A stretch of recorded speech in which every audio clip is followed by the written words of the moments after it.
Hello and good evening, everyone. Welcome to day three. Yes, I said day three of this, our Soft and Life Skills Series Conference 2021. Now, as I see persons are continuing to join, I absolutely welcome you here as we've been having an exciting conference so far. And it's a pleasure to have you. I see you, T. Riley says, welcome from Jamaica. I see Michelle says Dominica. I see Jeva says Barbados. And it's the beauty of this. And I absolutely hope for everyone here, you can continue to say your name, continue to say where you're from, as we're hoping you're staying with us tonight, as I can promise you, you're in store for an exciting and exemplary evening.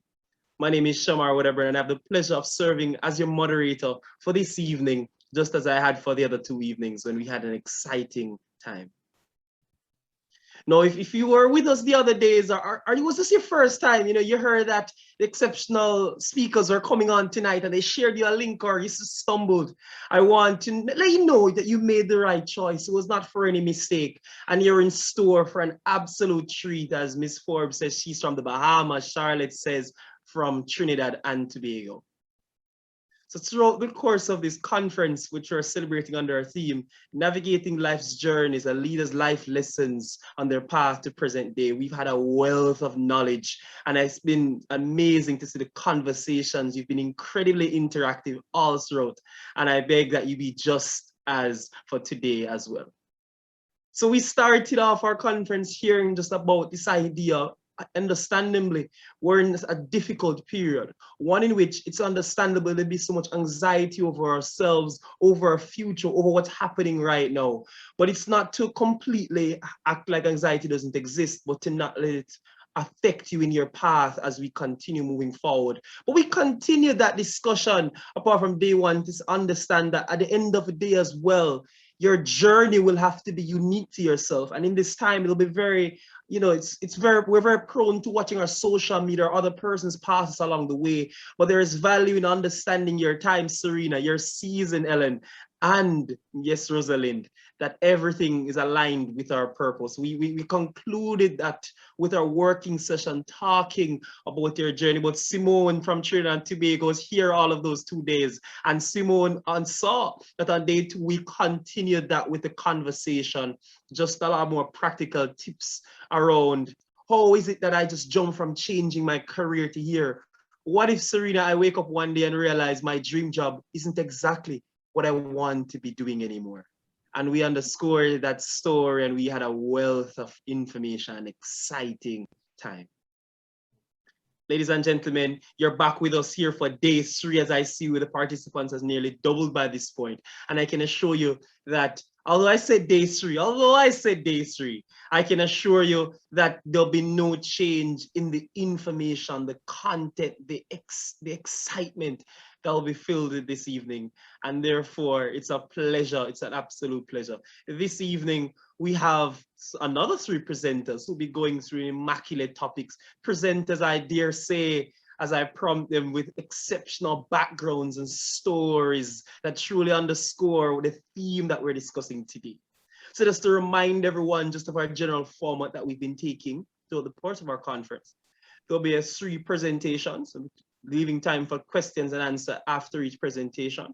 Just a reminder, just as my general note for organization purposes, that we are using active speaker view. Therefore, for organization purposes, just as a semblance of order, we've temporarily muted everyone's mics, and you'll be allowed during question and answers or raising your hand, and then when indicated to do so.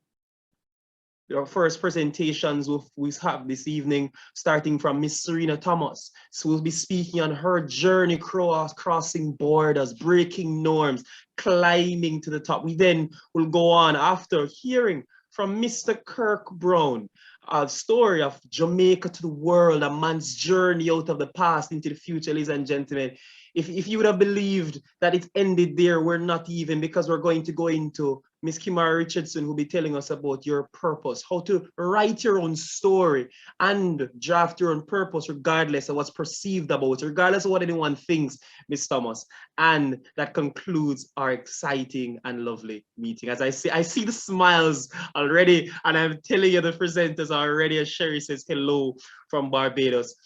Good health, thank you, everyone. And I just beg for your indulgence to stay with us this evening. I don't want to waste any more time to get into it because I see we're so excited and we'll have a fantastic evening.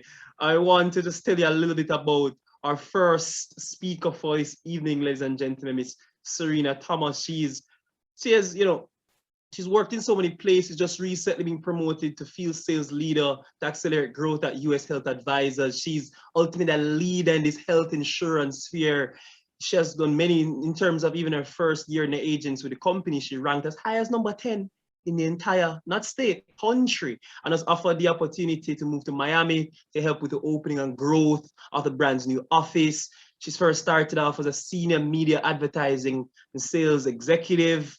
She has spent over a decade in that area in sales and marketing. She has exceeded and achieved market objectives everywhere she's gone. Ladies and gentlemen, if you want me to give you a number, 176%, just over a 6-year tenure.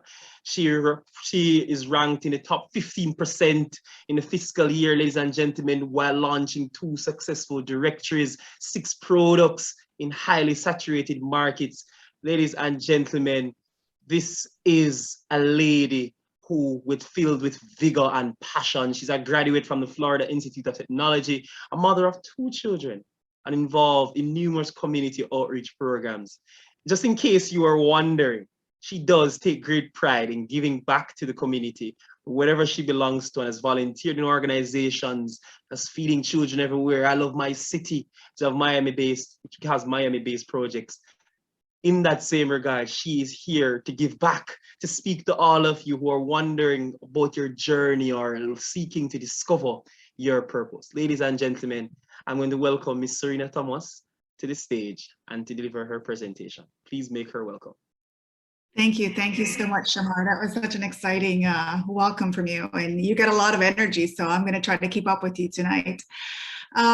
Everyone, I want to thank you for your time, for joining me tonight. I'm going to take you on a journey that starts in Belize, coming to the US and finally finding my journey here in the US, finding out who I am. It's a story that's going to help you believe in yourself against all the odds and arrive at the destination that you once thought was impossible. My childhood was not planned. At the tender age of 10 months old, my mom took me to live with my grandmother. My mom was living in the States at the time. I was completely out of her element. She had ran away from home in Belize after discovering that she was pregnant with my older sister outside of wedlock. And in our family, you just don't do those things. So she had my sister, and then she had another child, me. At the tender age of 10 months old, she took us to Belize to live temporarily with my grandmother. The goal was for her to get her life together and then come back and get us, but unfortunately, that did not happen. What I've since realized is that it wasn't an unfortunate thing that did not happen. It was actually fortunate for me. Sometimes in life, what we think is unfortunate actually turns out to be good for us. My childhood, however, was filled with a lot of fear. There was a constant fear living with my grandfather and my grandmother. My grandfather was very miserable, and he was almost angry all the time. He's sometimes physically abusive, and he seemed to have a hatred in his eyes when I was around him. And I believe I reminded him of my mother, who disappointed him, and she was a big disgrace to the family since she had us children out of wedlock. We were the bastard children that he had to raise, and my grandmother did the best that she could to provide us with a loving home. She cooked, she cleaned, and brought us up in the church. We spent a lot of time going to church, and we never received a lot of affection, but I do believe that we were raised in a very wise way by the women in our family. My aunts were very, very involved in the community and leadership, so I grew up watching them as models in their professional and personal lives. I also consider them to be great examples of what women should be. My sister and I were shuffled between homes, sometimes between my grandmother, sometimes with my 2 aunts, and I felt like I was an inconvenience, even if that was not the intention. I always looked at the other children, especially the girls, and wondered what they had, what I didn't have. Why did their mom love them? Why did their mom take care of them? So I grew up with a lot of questions and a lot of low self-esteem, combined with living in a third world country that was very tough. The streets were tough. The people were scary for me. And because of the disparity between the age of my grandmother and me, it was very hard to get close to her. Basically, just try to be a good girl most of the time, not get into any trouble. I beat the odds and I moved to the United States at 16, which the only thing I had with me at that time was a dream in a suitcase. I thought if I could get away from the third world country and get to the United States and get to live with my mom, everything would be amazing. This dream had haunted me all throughout my childhood, and I felt that I was old enough at that point to attempt to do it on my own.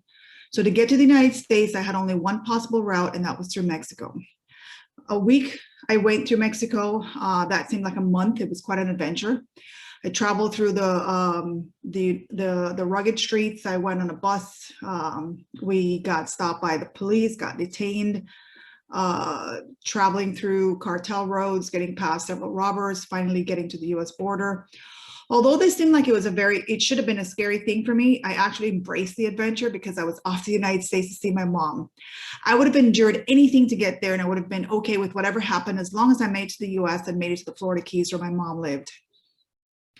Once I arrived at the US border, I then rode the bus from Texas all the way to the Florida Keys with tons of emotions, not knowing what to expect, but thinking that everything would be wonderful once I was reunited with my mom. And it was wonderful for a brief period. There was a lot of food and so much to discover about the United States. The culture was so different, and it was like really living a dream. The streets were paved, the beer was cheap, there was a lot of different types of apples, and it was only 99 cents a pound for them.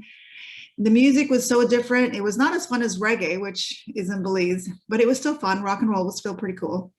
I loved everything about this new land. I loved learning from everyone around me how to sound, look, and act like an American. It was awesome. And I was actually born in the United States. So for me, this was like discovering how to be an American at 16. So it slowly became evident that my relationship with my mom would only be like kind of sisters. It wasn't not exactly what I expected. I came to the United States to get closer to my mom at 16. And I wanted to build a relationship with her, but unconsciously, I think I wanted to get to know who I was. And she was the missing piece to who I was. And I had to get to know her to get to know me. Without knowing who she was, I felt like I would never know who I was, and I couldn't move forward in life. I also wanted to know why she didn't raise me and what was wrong with me. There was this huge void that plagued me every day of my life, and I longed to get close enough to her to find out these questions, and questions I didn't even know I had. I was so disappointed when I arrived and expected her to be a loving mom, just like my grandmother was, who was raising me. And she wasn't. She wasn't like my grandmother. She was very independent and had a career and friends and lived a very carefree life. She loved to dance and have fun with us kids, but she didn't know anything about being a mom and how to raise kids. So I decided to become a mom and a wife. I needed the bond of a true partner, and I had that. It filled the void that was still there. The void that said, you don't have a mom and now you don't have a home to go back to. You are here in the United States. I was married at the time. My ex-husband was from Belize. So we had that in common, and it was the only thing that tied me to my past life. So here I am in the United States at 19, and I became a mom. Becoming a mom was very scary because I had no one to help me or guide me. And God only knows how I made it from day to day. I remember having my son and thinking, do I feed him? Do I burp him now? What do I do? Because I'm doing this all on my own. Everything I did seemed to be a constant uphill battle. And although I was happy in love and on my new path to discover the new land I was living in, I was also in fear every day because I was sure I was just one step away from homelessness. Everything I did was based in fear. We had no assets, we had no savings. I really didn't have any talent or any skills. There was no great money-making ideas. It was just a very, very scary time in my life. And my only desire was to survive. But there was also this underlying rebelliousness that I wanted to prove to the ones that I left behind that I was going to be successful and I was going to succeed. But now I had responsibilities. I had a husband and a child, and I had no idea how I was going to do any of it. So after 1 year, I decided that I couldn't deal with it anymore. My husband and I got into a car accident, and now we had a baby to take care of. With no help, we managed to get through one day at a time, but the depression and postpartum hormones started to set in. Staying home all day in a small apartment downtown in Tampa with no friends, no family around to help. I just thought, this is it. I'm just going to exist with this beautiful child depending on me, but no clear level of how to achieve happiness. It seemed like each day was just that, just a day. There was nothing special, nothing happening, just pretty much existing. I looked at my child every day, and his enthusiasm and his innocence is what kept me going. I had to take care of him whether I was happy or not. But I also knew that he deserved more. I'm not sure why, but I decided to throw in the towel.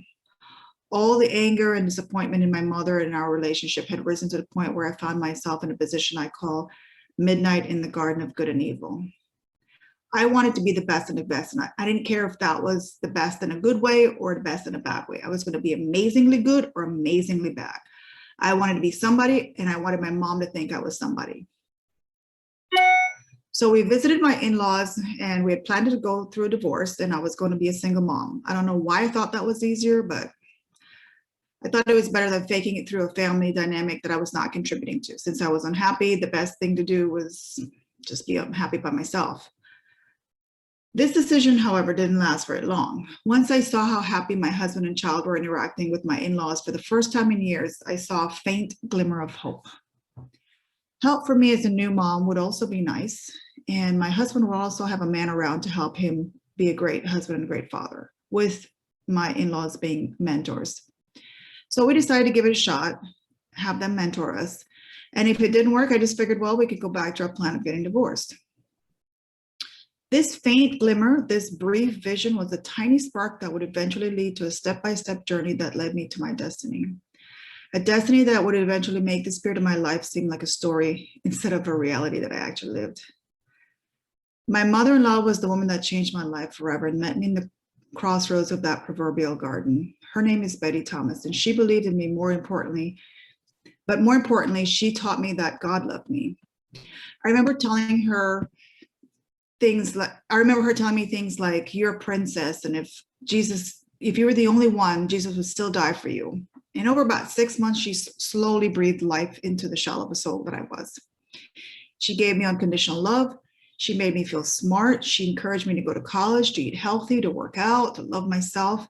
It was a slow, awkward process, but I was hungry for the attention. I enjoyed learning about being positive and positive thoughts. She believed in me, and I began to believe in myself slowly. It was definitely a process, and there was a lot of pivoting and a lot of twists and turns. They say a plane is off course 90% of the time, but the pilot keeps correcting the course over and over, and the plane finally reaches its destination. By focusing on who brought you through one storm, you can come through another storm. You can get through the next one. Then you're scared again, and then you have to move through with blind faith, and the process starts all over again. Trial, faith, triumph.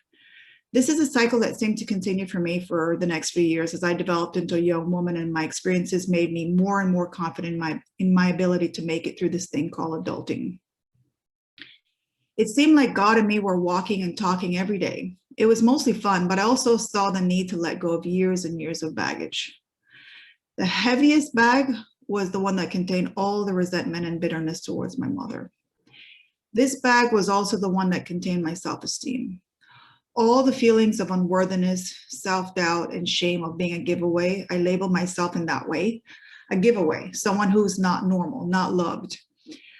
I spent a lot of time filling my mind with thoughts of comparison to other women. I envied those who seemed happy, those who came from a loving family, or had something to create, or somehow seemed to create a happy life for themselves.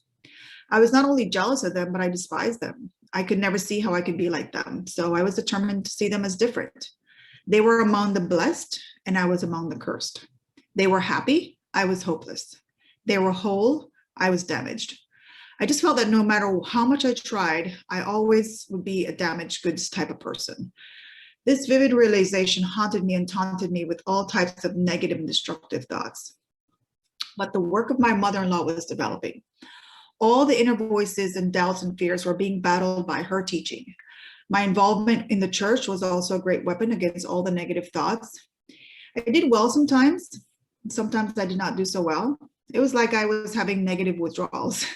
I remember one time I didn't want to go to lunch. I just wanted them to give up on me.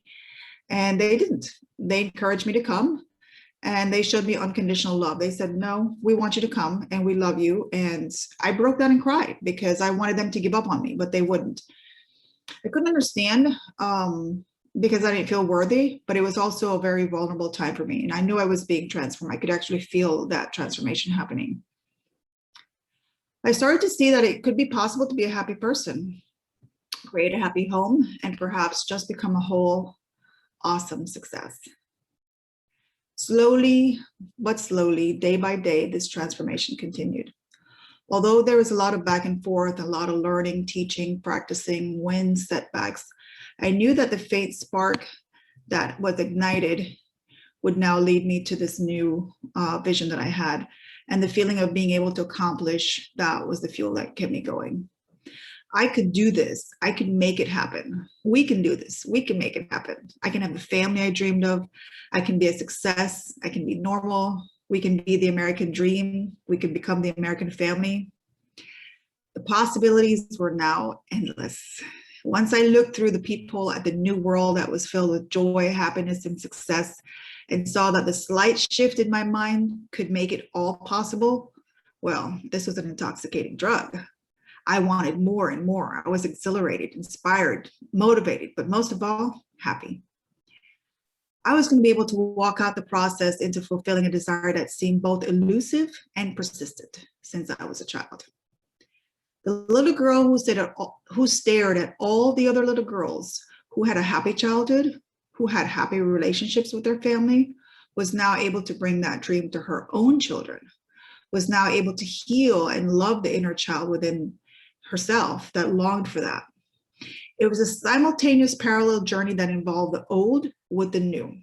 The old world of parenting, the new world of parenting, because the old world says do everything right. And that's how it is in the Caribbean, in some countries.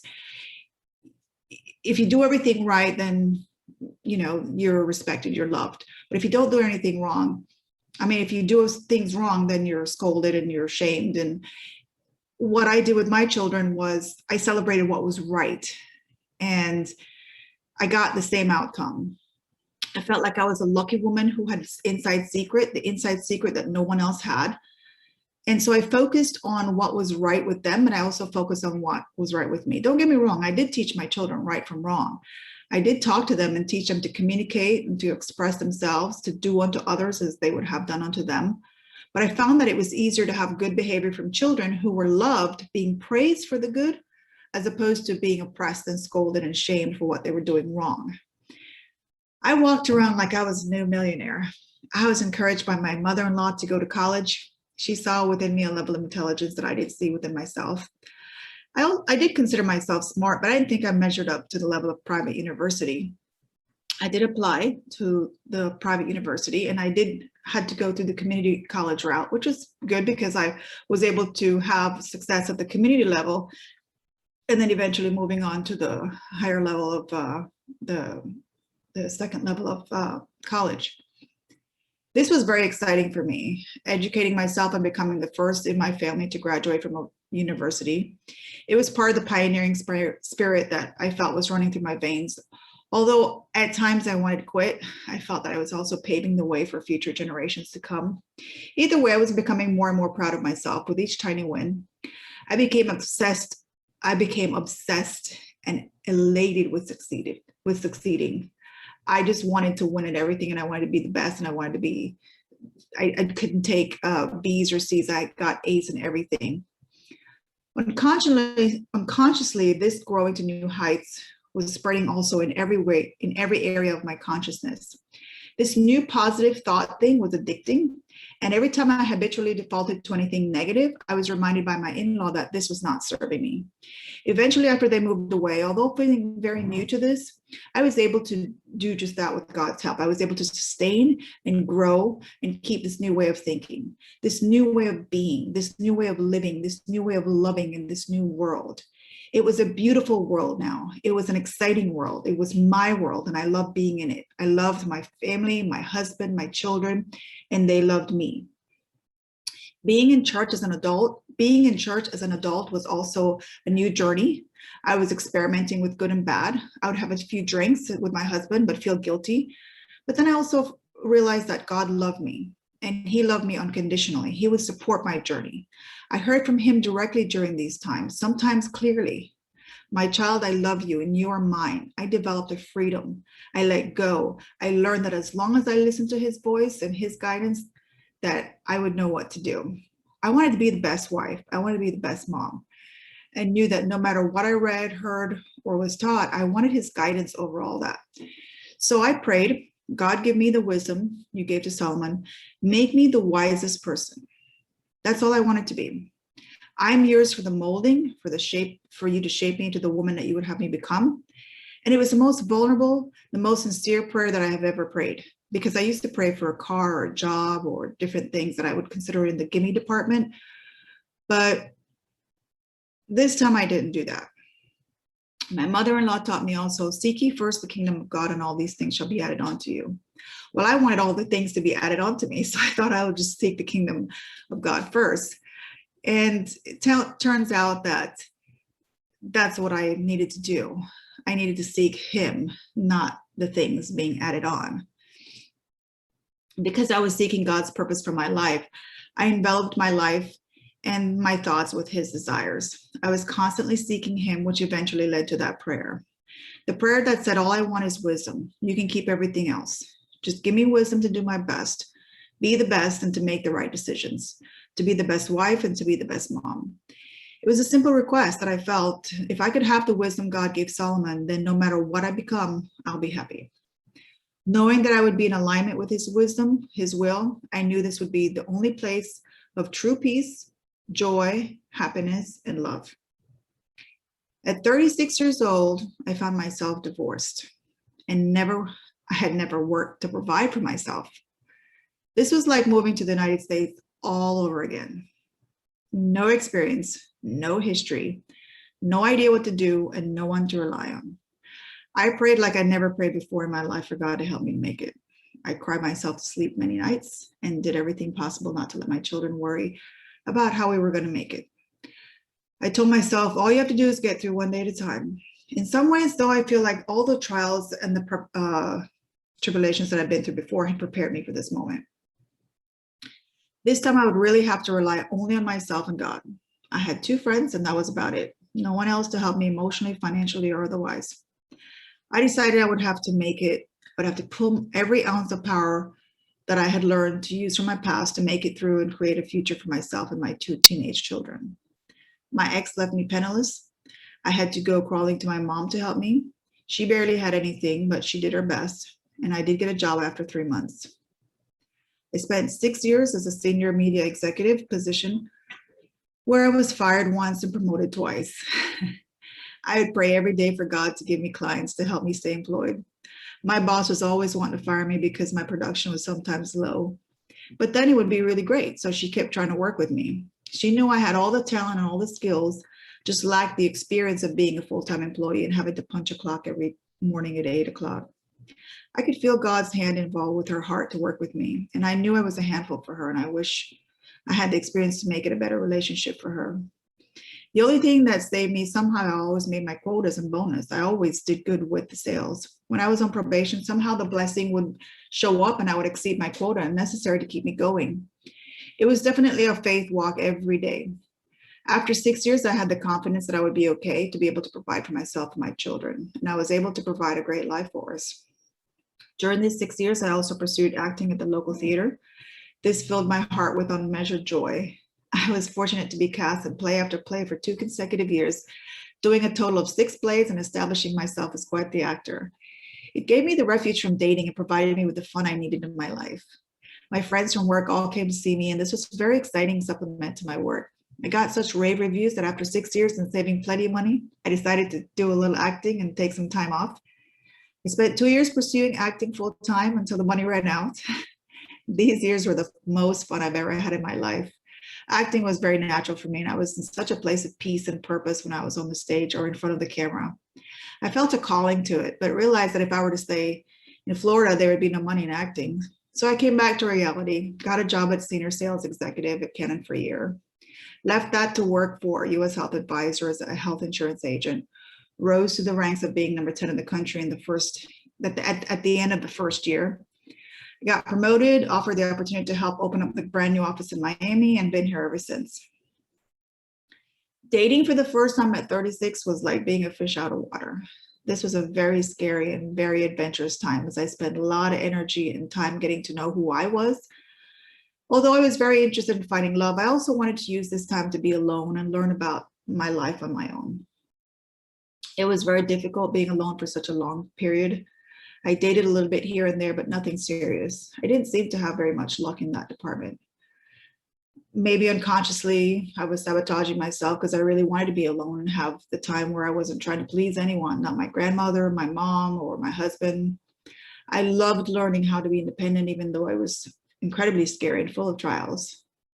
I knew I had to use this time to become powerful on my own.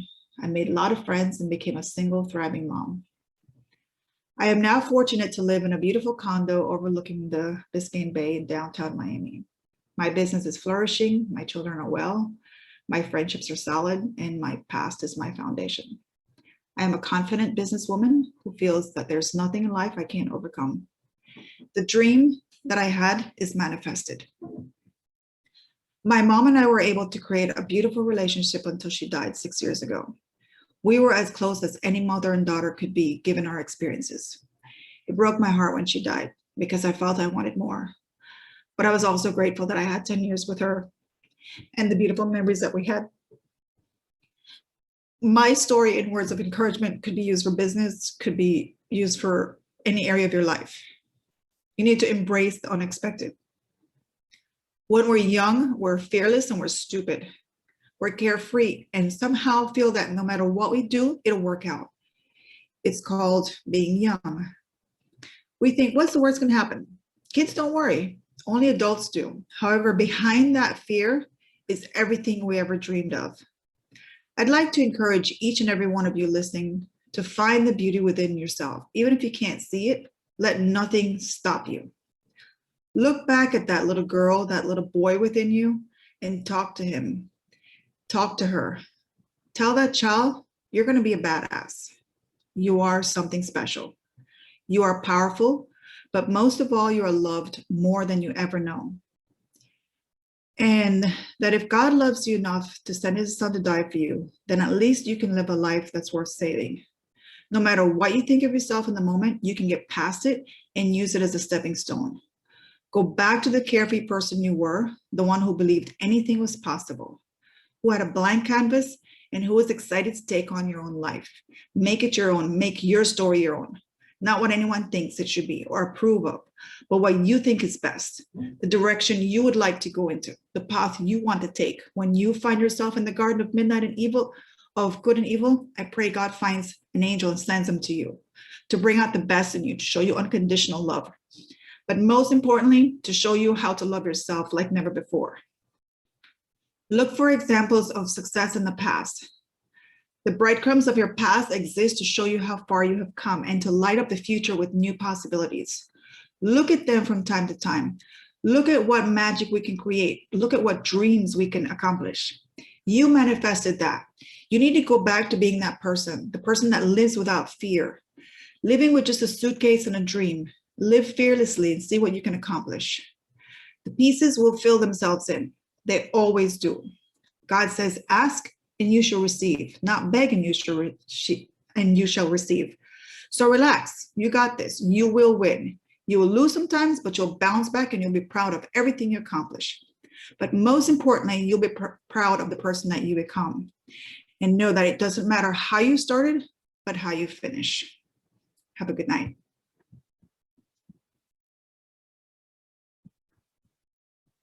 Wow. I'm seeing the chat is buzzing off so fantastic because, you know, at the start, I was trying to take notes and then I just had to put down the paper because I couldn't keep up with the quotes, the gems, the wealth of knowledge. And I have to say, everyone, before we even getting to it, just a reminder to start putting your questions in order in the chat or raise your hand if you wish to voice it, rather, a comment. Well, I just want to just underscore what we've heard so far, a story of vigor and fight and challenges that you've overcome. And I think that's so incredible and amazing. There's moments in which you had to pause and catch yourself and then continue. And I think we can, as persons say, it's beautiful. I think the best part was it was real, honest, and genuine. And it was amazing. So just in case persons have a question for Miss Thomas or a comment about anything in her journey or story, or perhaps where you are in your path and what you think, you know, she can give advice to you there. But perhaps if I can prompt everyone in the meanwhile, I can pose something. I have a question. You know, at the start there, you said that this is a story of perhaps where the unfortunate turns out to be good for us. And then you mentioned later on about you had to, at one point, learn about how to love the inner child that was within yourself. I'm going to ask, and just for the benefit of every other person watching here, you know, how is it that during that journey, how hard is it to get to that point of loving your inner self? Because I think it's really, really difficult when we're facing those challenges, when we have that issue within ourselves. What would you say to persons when they're in that moment of how they start to do that, to start accepting with their selves? And like you said, there's persons there who saw something in you that you didn't even see for yourself. Well, I appreciate the comments, and I will always be grateful to having my mother-in-law in that moment. I feel like it was a pivotal moment for me where I really could have been somebody great in an evil way or somebody great in a good way. I felt that. So I was fortunate that she was there for me at that moment, in that crossroad. I don't know what I would have done, honestly, had that not been an opportunity for me to take advantage of. So I give thanks for that. I would say that my upbringing in the church definitely helped for me to seek that guidance and that wisdom. But I would also suggest that sometimes it's okay to be down, to have that moment when you're on the ground, when you are having to explore what your options, what you're going to do next, where you're going to go. But it's not okay to stay there. And that's what I had to learn. And that's what I teach my children. And that's what I do now when I find myself in different situations. It's okay to have that day. It's okay to have that moment, but it's not okay to stay there very long. And I quickly learned that being able to come out really, really fast is the key. And what I learned from her was how to really, really train your mind to stay positive, how to focus every day. I wake up in the morning and the first thing I do while I'm brushing my teeth or when I'm getting ready or, you know, while I'm still waking up is I'm listening to inspirational things. I'm listening to motivational things. So things don't just happen. My day just doesn't happen. I prepare myself mentally for it. And then no matter what happens, I've already done that preparation. And I do the same thing at night before I go to sleep. So to answer the question, how do you pull yourself out, is being prepared before you actually get in. And that's what I find myself doing now. Of course, back then I didn't have that training. So it was up to God to help put somebody in my life to be able to help me to get that training. But what I would suggest to everyone is to not wait until you're on the bottom, which I have done. Don't get me wrong. I have been at the bottom and then shoot myself way up high with a lot of things that I, retrain my mind to get back into a positive place. But what I realized is that I don't like the roller coaster. I wanted to be able to be more of a smooth sailor. So what I started doing is I started preparing my mind every single day instead of waiting till I was in the slump or waiting till I was, in a funk, whether it was a job or whatever. If you're constantly training your mind, you're constantly putting in good things, when something happens, it's much easier. It's like going fast over a speed bump. It doesn't affect you as much. All right. Well, I feel like every time she speaks, everyone is just at all listening. It's amazing. So I'll say another question, and thank you for that. I think persons who have a lot to take. And Kevin here asked, he said that initially, and you then went back to that. You said you went back to that inner child to have to acquire fearlessness and courage. Specifically about this, the fearlessness and the courage. How do you advise that persons go back on that and develop that kind of fearlessness? Well, the fearlessness is, if you think about it, it's just a matter of letting go. It's just a matter of saying, I mean, when we're teenagers, think about when you're 10, 12, you just run around. If you get hurt, you don't worry about broken bones. You just think that, you're going to bounce back. And after what happens, after we experience some things and some setbacks in life, especially some big ones, which I've experienced, you start to develop that fear when you stub a toe. I mean, you start worrying about things that may or may not even happen. So it's just a matter of letting go, and realizing that, again, when you're looking back, okay, well, I got through that. So this is going to be the same, scenario. I've accomplished great things. I've overcome great things. So this is going to be the same. This is something I'll be able to do. So looking back at your history and being able to tap into that. But again, I would say most of it has to do with, again, preparing your mind and keeping your mind every single day in that place.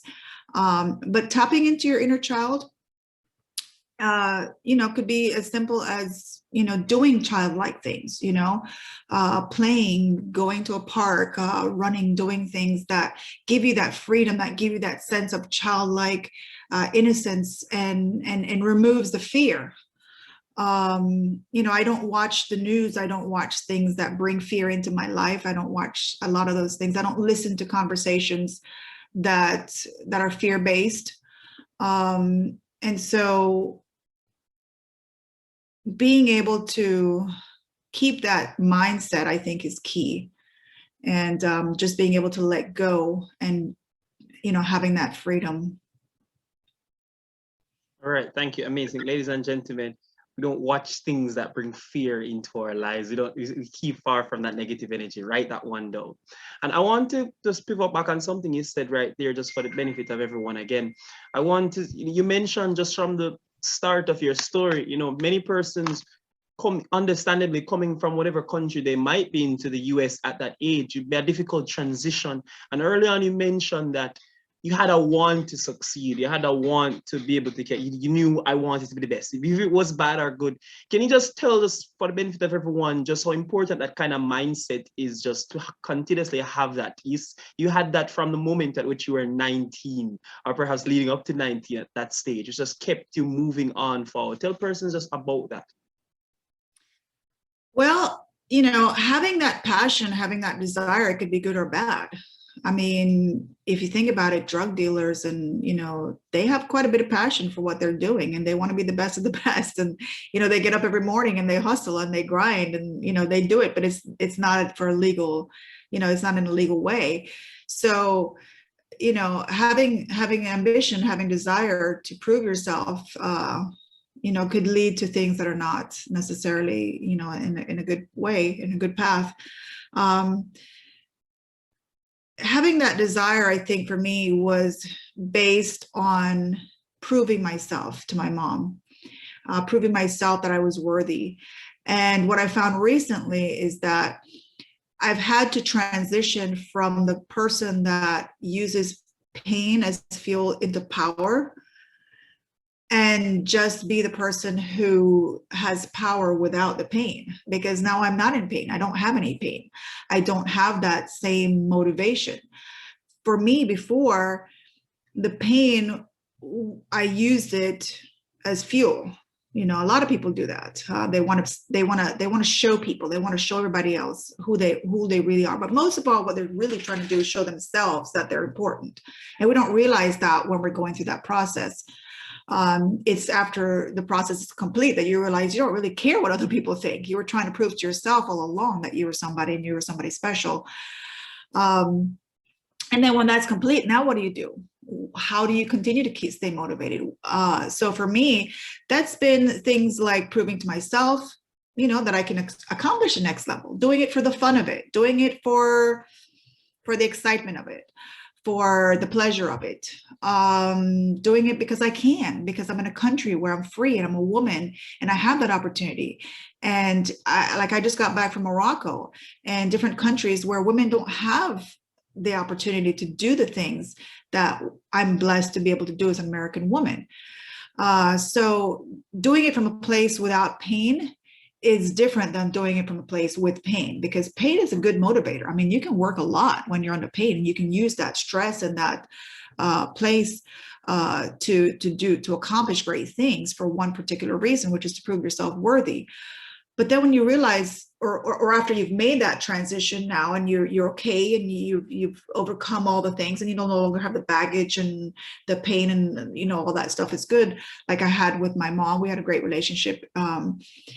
And then what keeps me motivated now is just doing it for the fun of it, doing it for the pleasure of it, but also doing it because I can, because I have the opportunity.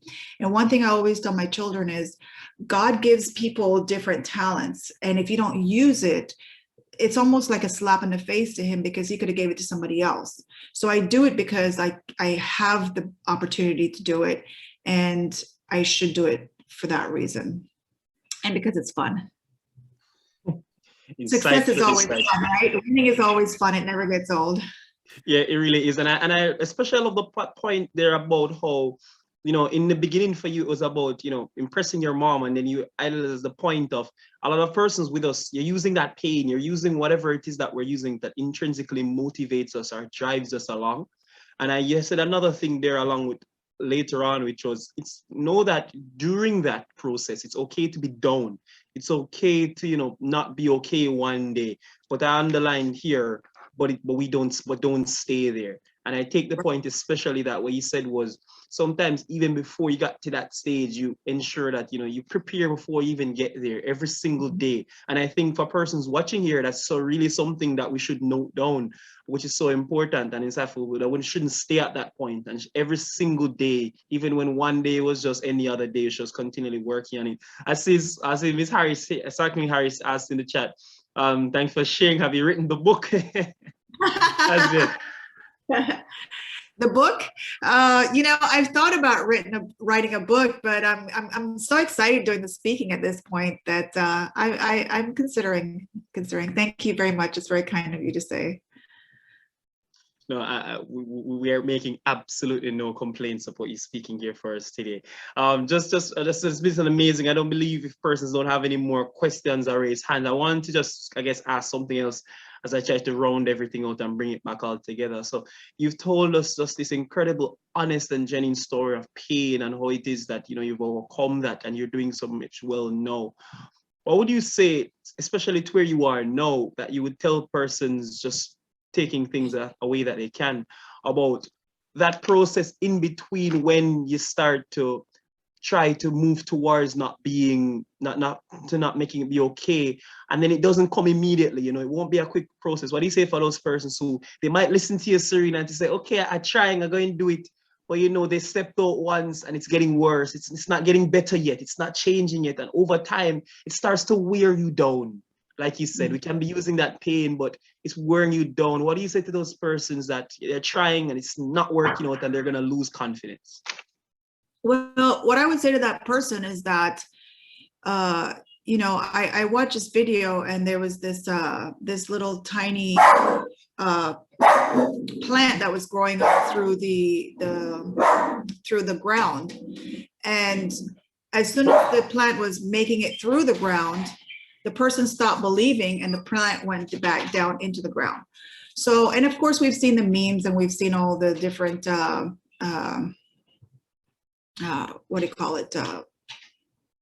descriptions of things where the person was so close to that success and then they end up giving up.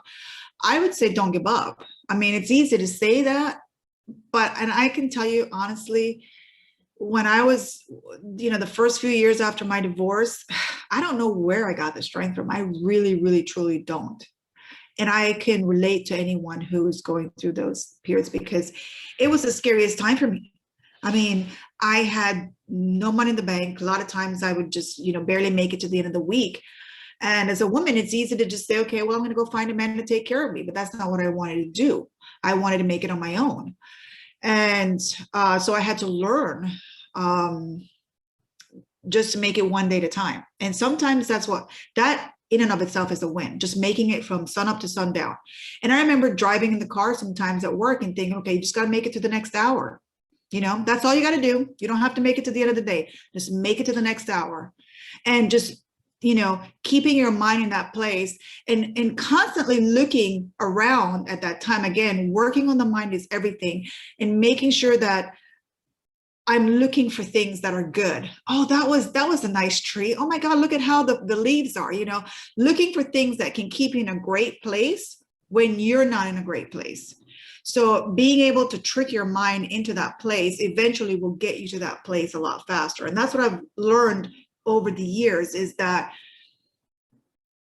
where we are is based on the thoughts that we had in the past. Where we're going is based on the thoughts that we're having today. So it doesn't matter where you are now.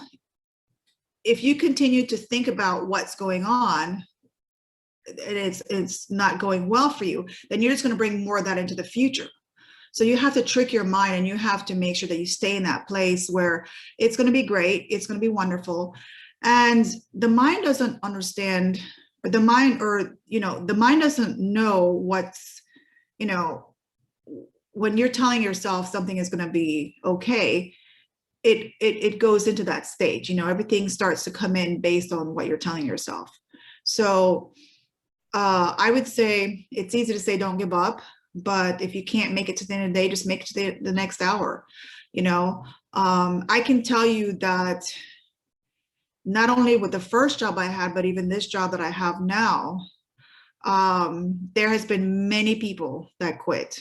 Many people, they don't make it through the first year. My position is commission only. I don't have a salary. And that's a very tough thing to do. And a lot of people don't make it. And I don't know where I get the strength from sometimes. I just know that if I feel like I'm in alignment with where God wants me to be, then I stay there. I just stay there. I don't move. Even when it's hard, I go with what I feel, and I know that somehow it's going to work out, because if not, he would be pressing me to move somewhere else. And it does. It ends up working out. Sometimes it's tough. Sometimes you got to put money on credit card. You got to do what you got to do to get through. If you're a small business owner and you're trying to do your hustle on the side, it can be tough. And sometimes, like you said, it doesn't seem like you're going to make it. But I will tell you this, that if you continue, it will happen. I can promise you it will happen. And when it happens, the person that you have become during that process is going to be more beneficial, and it's going to be more rewarding than the actual goal that you received. And for me, that's been, the person I became is much more than what I received from that journey, if that makes sense. Ladies and gentlemen, you've heard, you don't even need to get through the day. Just try to get through the next hour. It won't come very, very easy, but keep going at it. Miss Thomas says that for her, once she feels aligned with where God wants her to be, she's finding that moment. I'm telling you, I tried writing down again, Serena, because you said something again, and I was trying, and I'm telling you, it was so amazing. But where we were in the past, I couldn't even catch it. And I think it's been so immaculate listening to you this evening. And we have to just overall thank you just for delivering your story, your expertise, every single thing. Listen, I'm telling you in the chat right now, it's an absolute pleasure as we hear this story about grit and determination, in fact, to be where you are at the moment. Just if I can actually ask on a moment, just in case anyone perhaps wants to reach out for your services, giving back and helping, where's the best place they can reach, email or professional LinkedIn or anything. I've been getting private comments about that as well. But once again, thank you so much. Thank you. Sure. The best thing would be to reach me by email. My email is abundance305@yahoo.com. And if you notice, everything that I do, including my passwords, are aligned with something positive. My email is abundance. Where I live is in the 305 zip code. So that's ABUNDANCE305@yahoo.com. All right, and we're typing it in the chat for the benefit of persons so that everyone can get it. But thank you just overall again, just it's been amazing hearing you just tell us your journey from where you are to now. Ladies and gentlemen, if you're still with us and you're awake and you're here, this is why we are here. This is what we're trying to get out of this conference, and the wealth of not even just stories, but tips and guidance that you can get. I said at the beginning to them, Serena, that it won't be any accident that they stumbled upon the link somewhere or they heard that Serena is talking. I have to go there because I went somewhere else and she was amazing. But it'll be a story and a self-discovery and an incredible, incredible journey. But ladies and gentlemen, we're just starting. The evening is yet still young. I want to thank you again, Serena, and we thank you once more.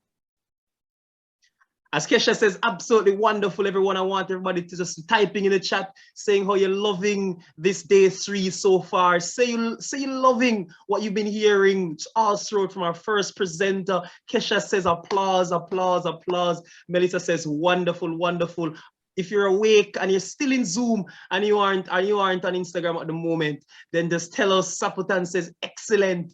Kerry says wonderful. These are all cheers for Miss Thomas and as well for yourselves, as you've all contributing to making this an exceptional evening thus far.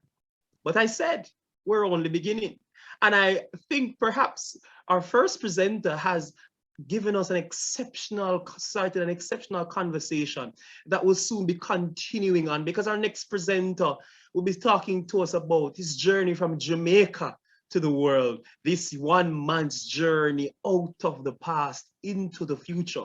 Our previous presenter told us about her story of even going through that pain and difficult moments from 16, 19. Well, this next presenter has given us just an interesting acronym of GRIT, a similar story. This GRIT, ladies and gentlemen, is for greater resilience intention. As our previous presenter explored this idea that she kept going, the second presenter outlines to us that these persons experience hardships. When the current shifts happen in our society, as she tells, it molds you and it prepares you. The person that you become afterwards, you'll be so fulfilled. We're going to be exploring what gems are in your journey and what an impact statement that is, how it is that a life filled with expectations and just your accountability is entitlements, worst enemy. Ladies and gentlemen, this next speaker is Mr. Kirk Brown. I'm going to be introducing him as he's here already, and he was very, very early because he's so excited and heard about what a wonderful audience you were. Mr. Kirk Brown, ladies and gentlemen, is the Chief Executive Officer at Handy Incorporated in Broward County. He's a local graduate of Eli High School. He earned his Bachelor's of Arts degree in Criminal Justice and the Bachelor's of Arts degree in Sociology from the Florida Atlantic University, and the Master's quite fulfilled in social work. He has 23 years of experience working with economically disadvantaged at-risk families, but he's helped to guide the development of the LIFE program and actively recruited youth, community partners, donors, and policy personnel to try and become involved in this mission. What we're trying to do here at this conference, which is empowering, educating, embracing persons in need. Ladies and gentlemen, he's married and is proud father of 4 children. And he ultimately tells us that something that he just wants us to be reminded by is that if someone is able to show me that what I think or do is not right, I will happily change, for I seek the truth by which no one has ever truly been harmed.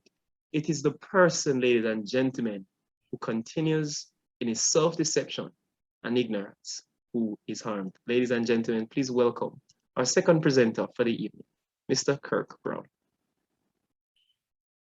Kemar, can you hear me? We're hearing you. Because I'm about to look over my shoulder to see who else is presenting, because you just brought me out like I'm supposed to be Jay-Z or Buju Banton just running up on stage right now. So we've been having an exceptional evening so far, and it's no doubt we're going to continue. So good afternoon, ladies and gentlemen and individuals alike. My name is Kirk Brown. I am, born and grown Jamaican, De La Vega City, Spanish Town. And I come from a place where there's a couple of things I want you to, at the beginning of this, to understand. You deserve to be wowed by life. You deserve for life to impress you. and you're God's greatest creation. Right. So my journey, and I think you have the PowerPoint, began. There's a picture on there where I'm in a camouflage outfit, and that was my youthful experience. That picture is relevant to me, and it's framed and it's on the wall in my house because I'm gonna do a chronological, explanation here. I was born in Jamaica, and I knew at a very young age that I was the giveaway. I was a kid that was given to somebody else to raise, that was given back for somebody else to raise. And so the concept of the giveaway always stuck with me, in addition to we lived in objectional poverty, right? And so we learned lessons that at some point tears away at the soul. And I'm preconditioned to say we, because I belong to a village of existence. So this is kind of hard for me to say hi.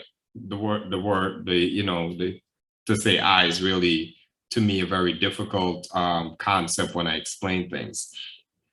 So in growing up and reaching age 10 and 11, by the time I reached age 10, I've seen 4 murders, people on the edge of survival, become really gruesome in their existence.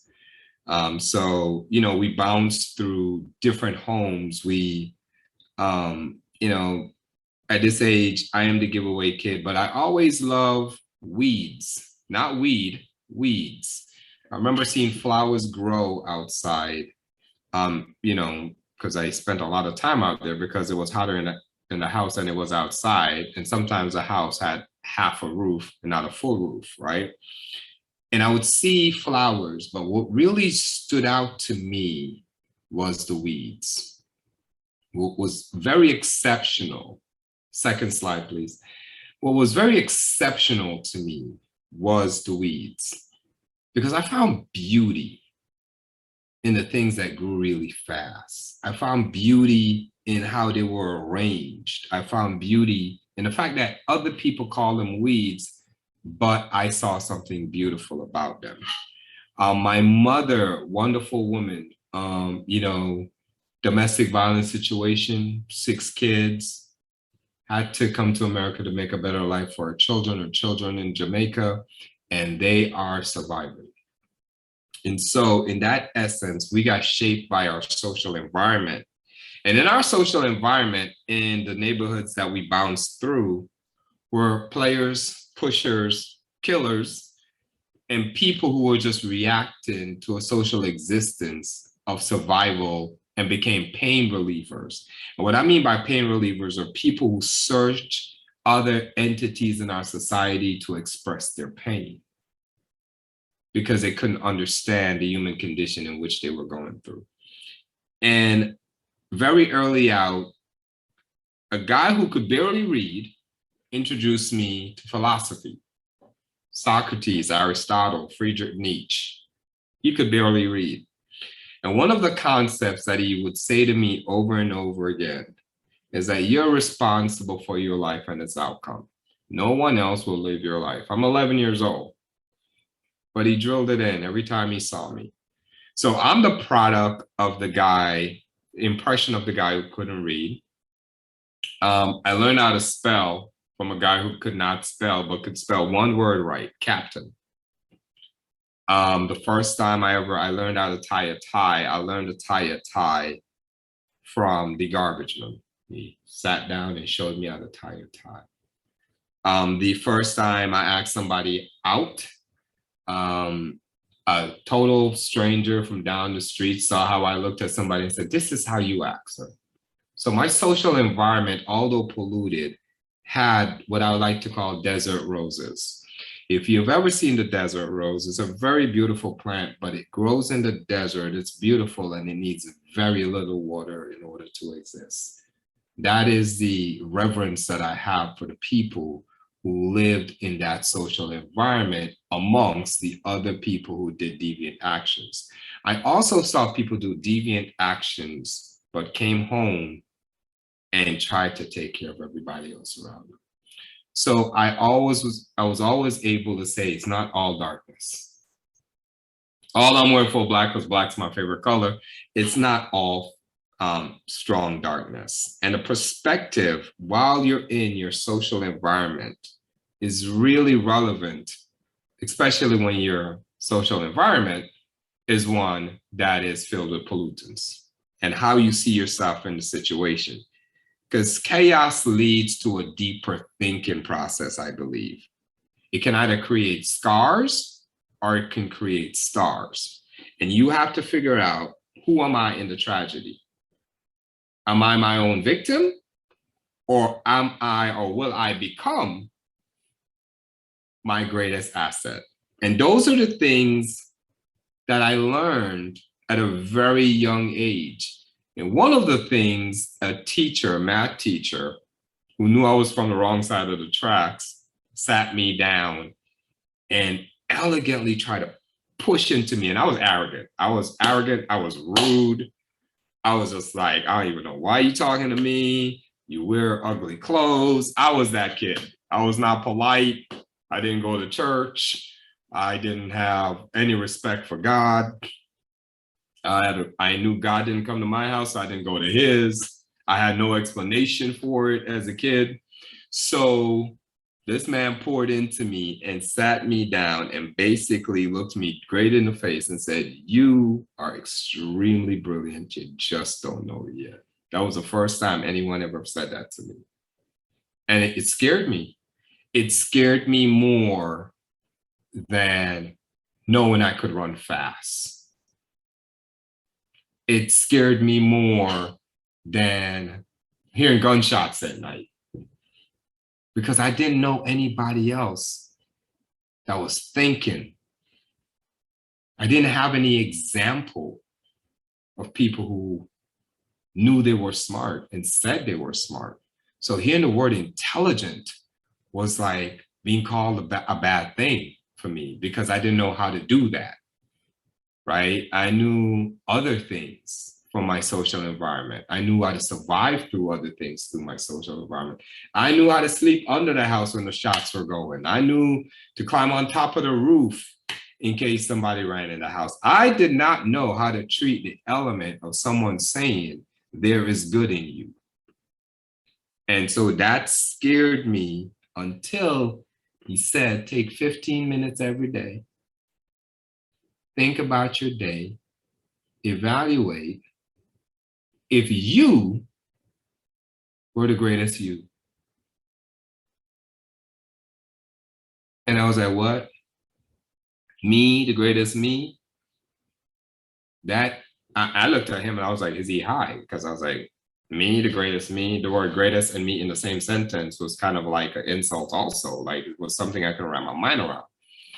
And then 2 days go by and I stopped and I tried to play my day over in my head at a very young age. It took me about an hour. It was really hard.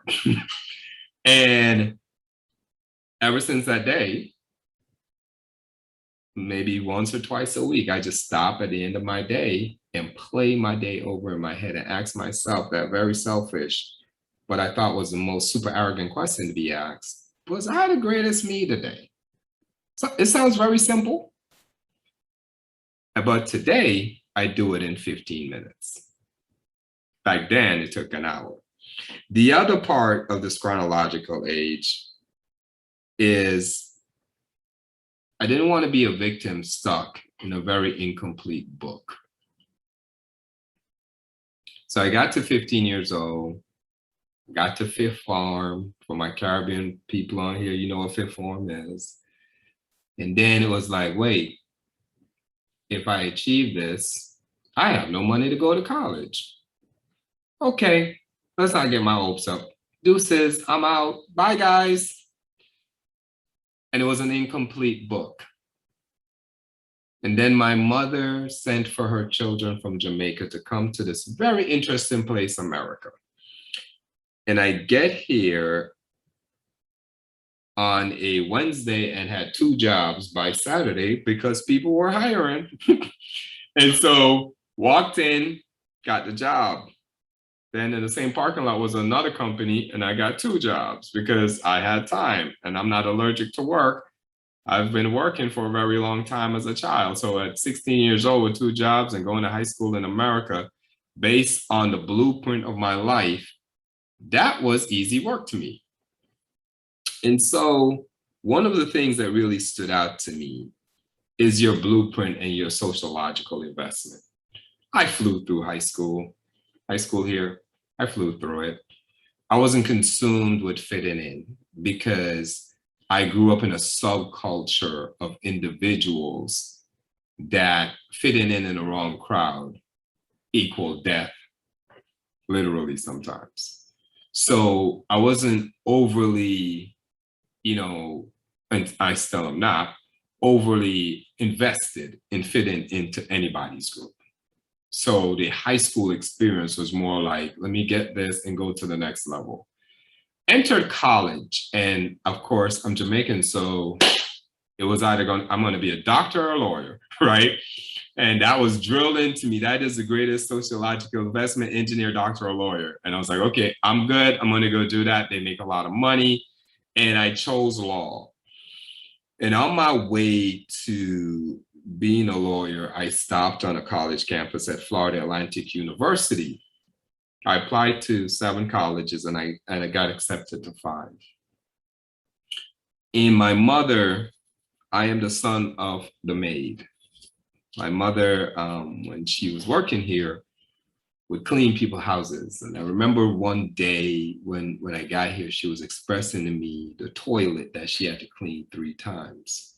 She cleaned the house, she left, the person used the toilet, they called her back to clean it again in the same day. She cleaned it and then they called her back to clean it again. And she was telling me maid stories. I was 16 years old and anger came up in me, right? Because I was still angry as a child that was left in Jamaica, but at the same point, I was still angry that someone was treating my mother that way. But she also told me a story about driving this young man to a university, Florida Atlantic University, but she didn't know it was called Florida Atlantic University. She said FAU, which stands for FAU. So when I got my acceptance letter, and one of them was Florida Atlantic University, I decided that I was going to go to this university because a maid's son is going to go to this university. And that was my charge. And for my people on here who understand God, that song, A Charge to Keep I Have, is laid in my soul. So I decided the only reason why I chose this university is because my mother, the maid, used to drive somebody's son that she worked for to school, to this university, and pick him up after his classes. And so my first day on the campus was really a culture shock, right? I walk onto this wonderful college campus. I had very little clothes. My roommate had a big screen TV. At the time, the big screen TV was 900 pounds, not like the flat screen you guys have now. He had a car. I took the bus there. And I just knew that the maid's son was going to show them what the maid's son can do. Because again, I'm responsible for the outcome of this one life I get. And so I decided I'm not just going to do 1 degree. I'm going to do 2. Because I have to show this sociological experience here that the maid's son can do 2 bachelors while all of you are working on 1. And then I met God at 21 when I graduated with 2 degrees. And then he showed me all the times he carried me through the journey to 21. It's a very humbling experience because it was graduation day and I was like, why am I not happy? And then, I met God and we've been riding together ever since. And so after graduation, I decided that I was going to study for law school. I'm going to go to law school. I'm going to do all these things. And I'm driving down the street And then the sociological investment shows up. I always battled with, why did all these things happen? Why at 7 years old did I see somebody chop somebody to death, right? Why at 9 years old did my little brother and I witness somebody cut somebody's throat open, blood everywhere, right? This scar tissue in our souls. Why, God? Driving down the street, I'm feeling myself. I'm like, hey, I'm gonna do this attorney thing. I'm smart. And I see a homeless kid on the side of the street. I know the look. I know how he feels. I know the hunger. I drove by. And then something tapped me on my shoulder. I turned the car around. I drove by again. Something tapped me on my shoulder. If you've ever had that tap, you know what I'm talking about. I turned around. And so I brought the young man over to the McDonald's and got him some food. But there was something in me that said that was not enough. And I'm new to the American experience. So I asked someone, who takes care of kids who have gone through something in this country? And the woman said the Department of Children and Families. So I applied to the Department of Children and Families to become a social worker. I go through social work training, and man, did I stand out like a sore thumb, because I questioned everything that was in the book. Because I lived with people who are actually going through that experience, right? I grew up in that experience. And so my sociological investment, or the blueprint that God put in my journey, the scar tissue became my sociological investment to solve the problem or the issue, focusing on kids who've gone through pervasive and consistent trauma. And in that, I began to do social work. My first client walks in, and he's an arrogant, angry 14-year-old. And I'm like, oh, Jesus, it's me. And so I got the opportunity to look into my eyes and to talk to me about me, and infuse, everything that we do.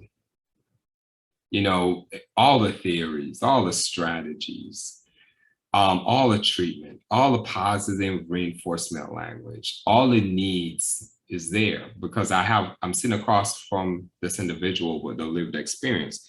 But then that was not enough for me.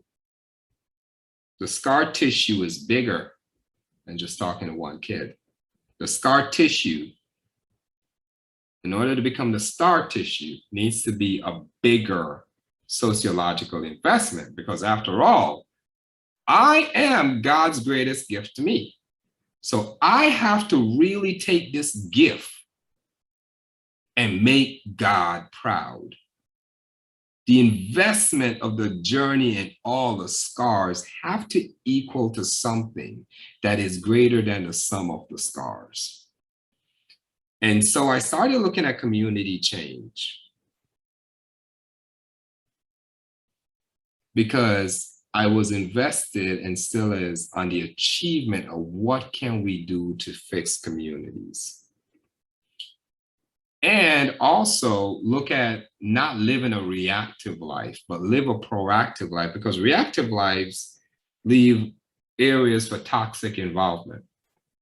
It leaves areas for trend involvement. You see the new trend and you're like, I should do that, because you're reacting to life. I wanted to lead a proactive life, focused on achieving something greater than the sum of me. Next slide, please.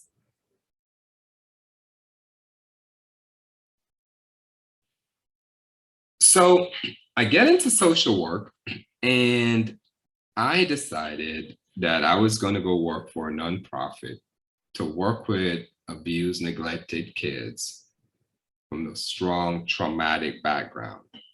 And 2 a.m. in the morning, And so for those of us who knows what 2 a.m. in the morning, you wake up and there is something in your soul and in your head that you have to put on paper.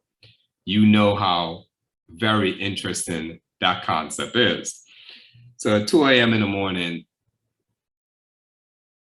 I looked at the word life because I feel like abuse, neglect, abandonment, extreme poverty steals the power from individuals. It takes away their integrity to seek out and own their own life. And so we started a life program at Handy.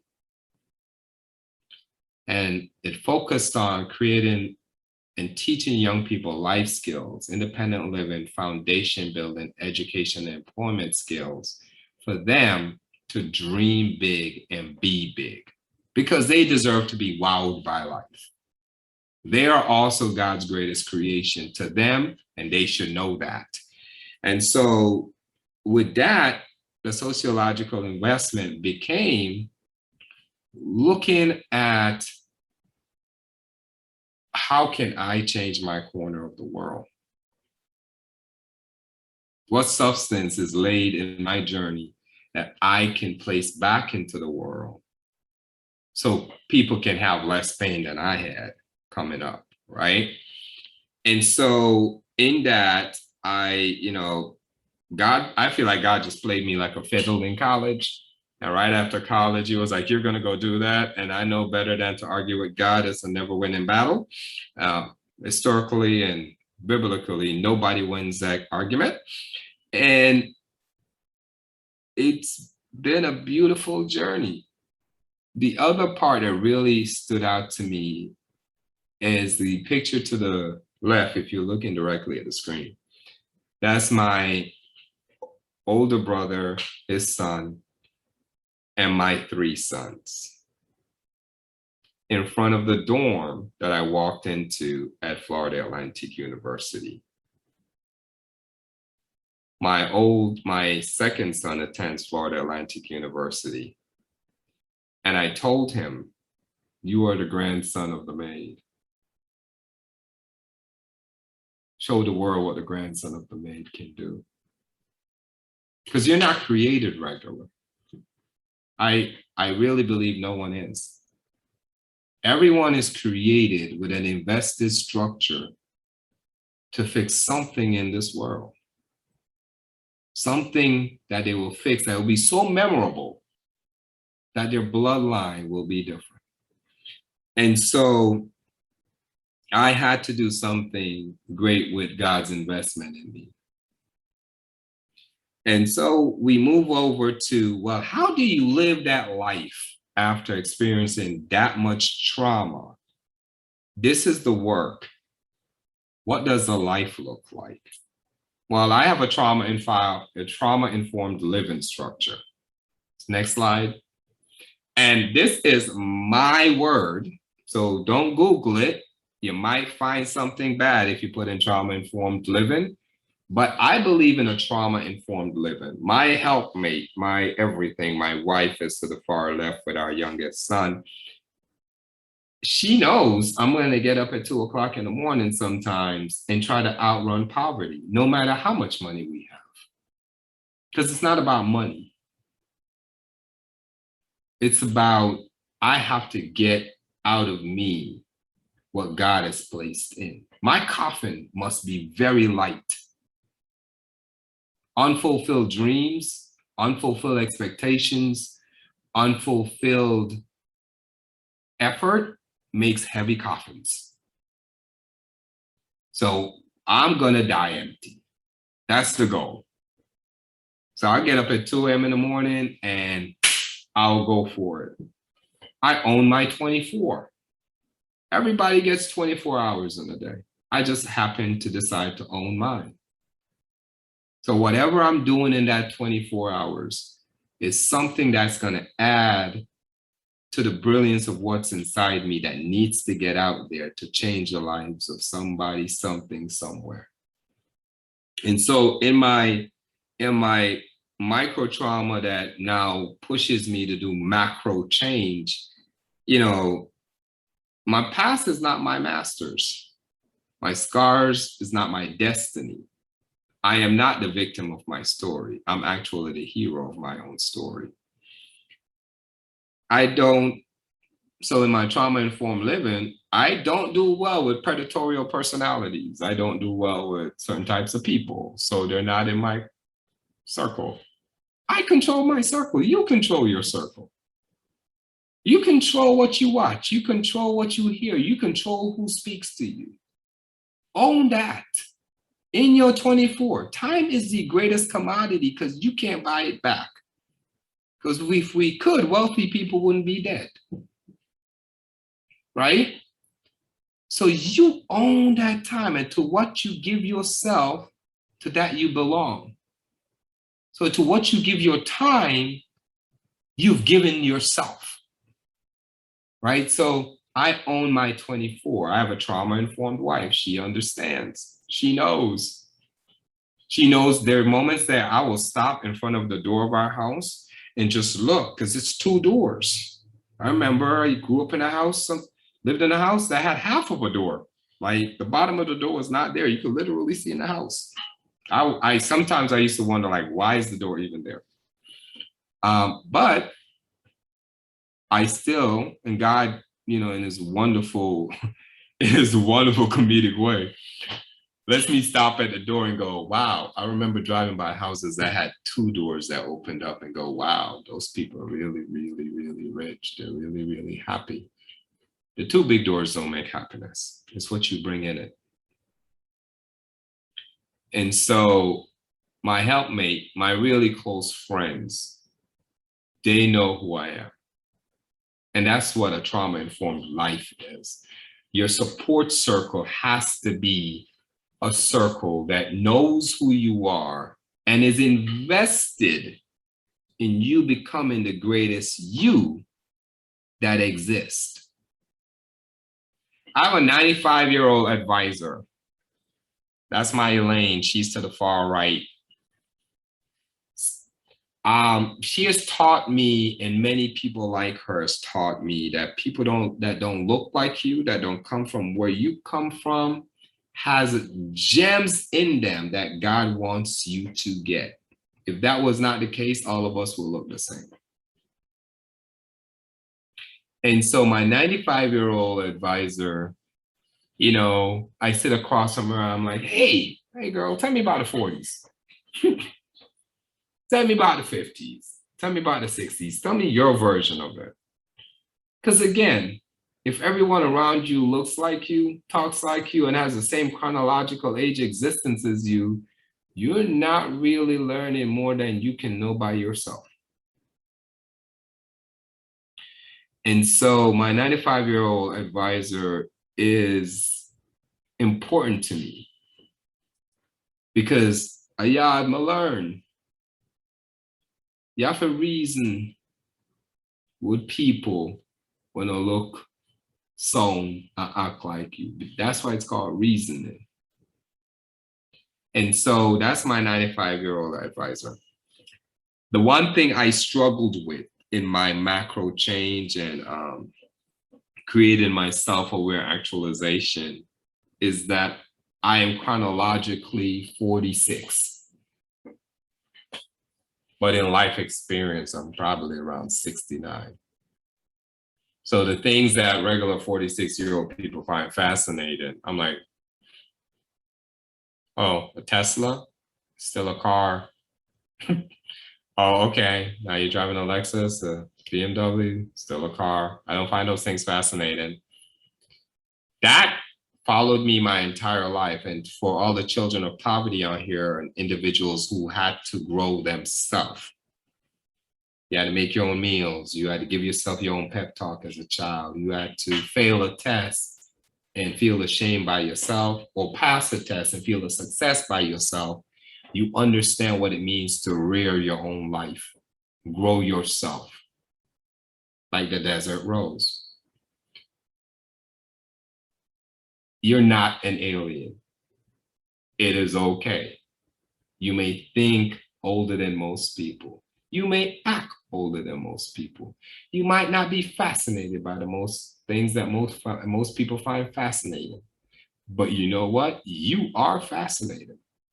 Took me a long while to get past the connotation or the context of, man, there's got to be something wrong with me. This is not just for me. I don't really get that. There are things that I do get, right? And so I had to lean in my spirit on God doesn't make junk, right?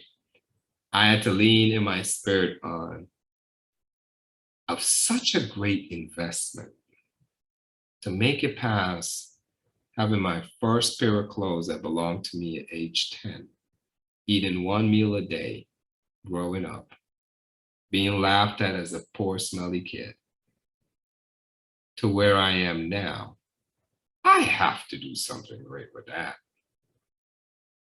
And so rough days do come, but I refuse to be normal because I wasn't created that way. And so I bring myself back to a logic principle of who am I in the tragedy when the tragedy happens?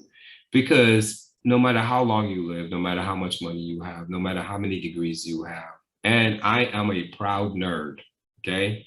I love reading everything, even things that have nothing to do with social work.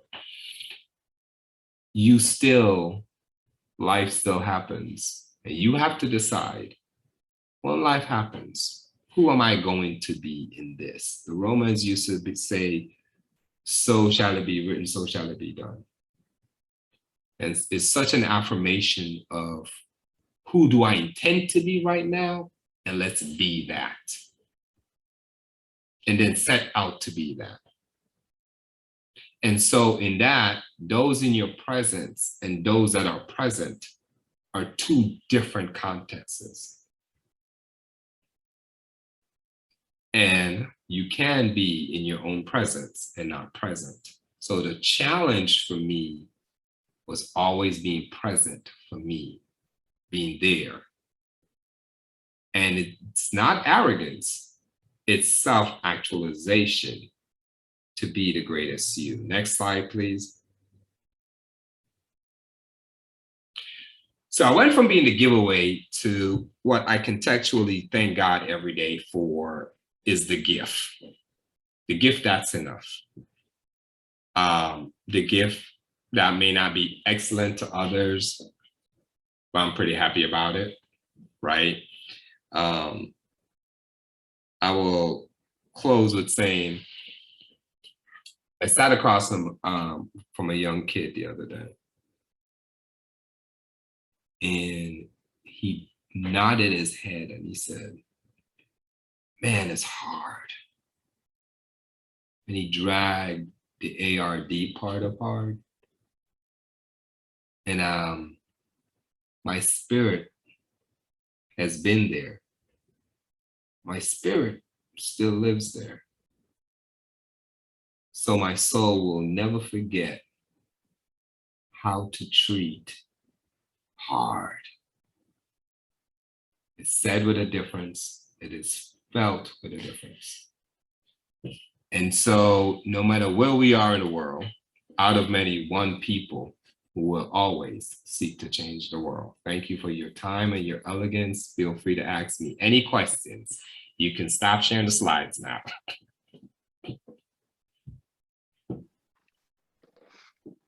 Wow, I believe you gave such an insightful story just in terms of how great determination and resilience and how it is that discovering your purpose already. I think as persons are saying, each one teach one, so blessed, and persons are saying, thank you, Mr. Brown, for this insightful contributions. I just remind person if they have questions, they can post them in the chat. I saw a hand a while ago, I'm not sure if they still want to ask, or you may raise your hand to indicate if you wish to speak and ask a question.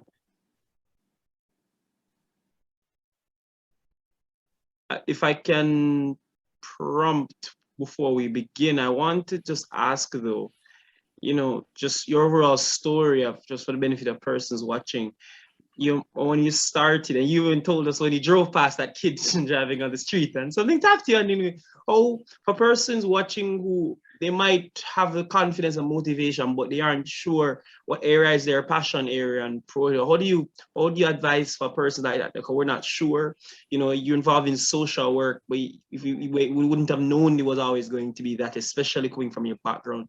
What is it for persons who are just not really sure yet? If you're not sure about what your passion is, don't stop moving your feet.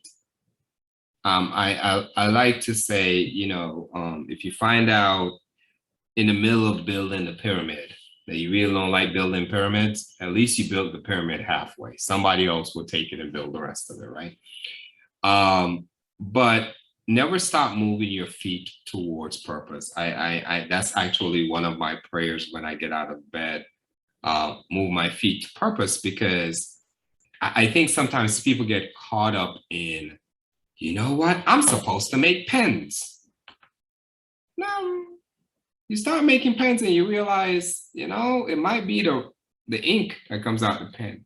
So don't fall in love with a destination. Move towards the journey, because at the end of the day, we're all growing through something. If you said to me I was going to be the CEO of a $9 million nonprofit and I was going to do budgets and talk to board members and do presentations, when I started a social work journey, I would probably be like, bye, right? But it's about, using what's in you to get out of what is supposed to come to you in the world. And so your purpose, especially for my young people below the age, and I don't know how many people on here is below the age 40, it's not a sprint. It's a marathon. It's not, I know it's not a 100-meter sprint. It's a marathon.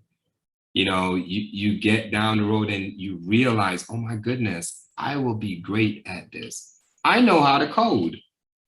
Coding has nothing to do with social work, but I love to code, right? And so leave yourself open enough and don't take yourself so seriously that you're too rigid to shine a bigger light on your own life. Oh, I love what you said. Even if you're not sure, don't stop moving your feet, ladies and gentlemen, and don't stop. As you said, it's not, you may fall in love with making pens, but then it might be the ink that comes out the pen, right? That one, another one down. And there's a question here from Kesha that says, how has your child experiences impacted how you would raise your children? And she added on later to saying, specifically, are you more protective? Do you let them gain experiences openly? Just talk about how those experiences have impacted how you raise your family. It is, and thank you, Kesha, for that very wonderful, difficult question. I appreciate you. It has led to me having a historical presence on fatherhood. My children from very young, I told them, I inherited -5,000 on this father thing, okay? I didn't have one. I'm gonna do the best job. I check in with them, like, how am I doing? Literally, I asked them that when they were 2 years old. They're 21, my oldest are 21 and 18 at this time. And I still ask them to this day, but I also poured into them, you are a nation walking. You are a nation, you are a bloodline of people, of kings. You are not what the newest trend on the TV say you are. The way I grew up forced me to look at historical premise of who we really are, right? And so that's how my fatherhood journey with them has been, pouring into them to say what comes after you has to add to who you were in the world, right? And so they have this historical premise or view of the world and the space that they fill in the world. Yeah, I made the fatherhood mistakes. Like, yo, don't be, that ain't you. And I just said it like that, right? Without, coming back and being like, let me explain to you why this is not you. But at the end of the day, I think the way I grew up, like I give you an example, my kid didn't want to study one day. And I was like, all right, cool, let's go for a ride. Didn't want to study for a test. I was like, all right, let's go for a ride. I brought him to projects. I mean, a really bad projects. And we went up 3 stories and I was like, all right, let's chill. I got a cup of coffee and sat in the stairway and he was shaking. I was like, don't study. This is where you live. Because I lived here. I know the outcome, right? And so real life examples is what I bring to fatherhood and parenting. And I don't lie to my kids. I ain't got time for the sugarcoat. And I know how long I have no idea how long I'm going to live. It's insightful. I love that. And there's another question here that they follow up saying they love your hearing your journey so much that they ask, would you consider extending your nonprofit to like Jamaica's inner city kids? Of course. Of course. I would love to come to. Listen, yes. The answer is yes. And we have another question here that just says, just generally, therefore, how do you keep us a positive mindset when you experience these challenges in your youth? And then adding on just versus as well knowing your adulthood, because I hear you talking about just the lessons that you give to your children. So just the difference, therefore, in that mindset and how you kept it positive in a child versus what you do now in adulthood. So I learned very early out as a child that the sun sets on one part of the earth and goes down in the other part. And so the way life happens is how you treat it.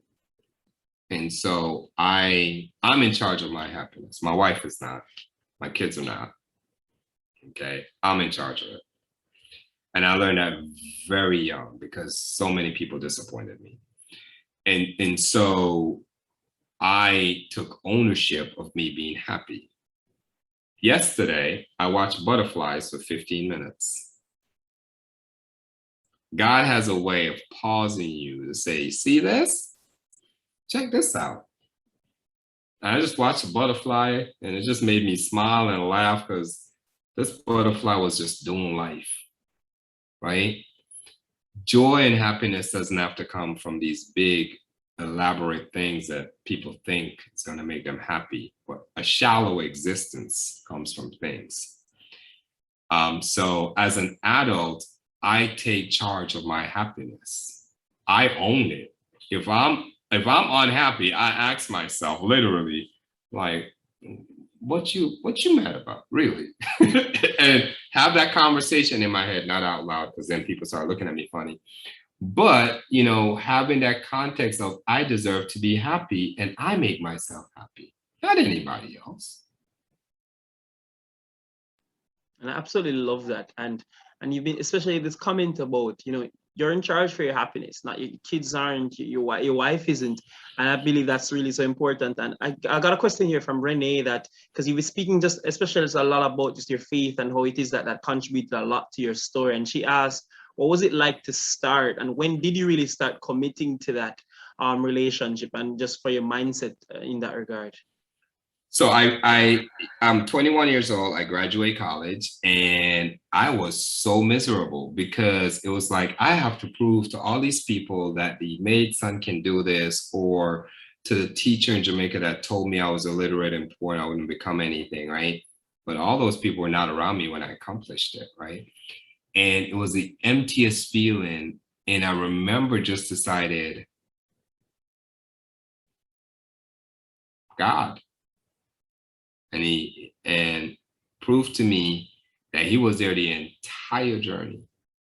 And if God have ever stopped you and rewound your life to you, and you're still alive, by the way, after you see all that, it's a change experience you don't forget. My commitment, however, is I'm not a pew Christian. I am not your third row, your front row Christian. I am out there in the field. I know from my pew Christians on the chat that goes to church 4 days a week, I applaud you. I am a field Christian. I go out and I get these wonderful opportunities to tell people about God after I have showed up and do what God has placed me here to do. I don't go in quoting the entire Bible. And I think that's just a relatable story, especially as you mentioned right there. You know, here I was graduating college, and earlier we had spoken on about just the importance just of having your intrinsic motivation, finding it, whatever it is, if it's for you using that pain, using that drive to say, I want to be accepted by this person. I want, you know, that teacher would tell me, say, I'm gonna get sus because me never cut my hair, and you know, you're poor and you get too much trouble. And you know, see, we know the stories. But then, you know, when you get at that point, after those many years, there's a point in which, you know, she didn't matter anymore, and she wasn't around here, and so around that moment, you felt empty in that moment, but you initially understood that, hold on, who is that person that's been with me this entire journey? And I think that's so important for the persons listening here, because just as so important, you said no one's in charge for your happiness apart from yourself. Well, the truth is, no person matters to your journey. No other person more important in your journey than yourself. As much as these other persons, you know, pushed you on and you resentment and you try to get back, those persons ultimately aren't what make your journey, and ultimately you're responsible for this journey. And I absolutely love that. And there's another question here in the chat as well, when you spoke about, you know, just the passions and how it is that keep moving, and if you don't even know. The Nana asked, just how can you be certain when it is that you found yours? Was it, you said, you know, there's someone continuously tapping on you like, go back for that kid. So she's asking, but should it be aligned to your personal experience, or is there any indicators that we can look for from God, from the world, from anyone, that to just confirm that this was your purpose? If you didn't have to do it, would you do it? That has always been a refining question for me. You know, everybody daydream about winning the lottery, right? Well, maybe you guys don't, but I do. And if you had all the money in the world, would you still do it? I would. That's how I know I'm made to do it. And choosing, and I notice I didn't say it was easy. It's not easy. But if I'm going to get an allotted amount of time in the earth, might as well spend it doing something I love to do to change the place I inherited, right? And for me, that gives me solace, that gives me peace. For you, for some people, it might be different. I have a friend who he's an architect, he loves building buildings, and when the building is done, he goes out in front, he takes a picture of it, and he brings me a picture, and he says, I did that. And then I look at one of my college graduates, and I'm like, we did that, right? We enjoy that. That is what we enjoy.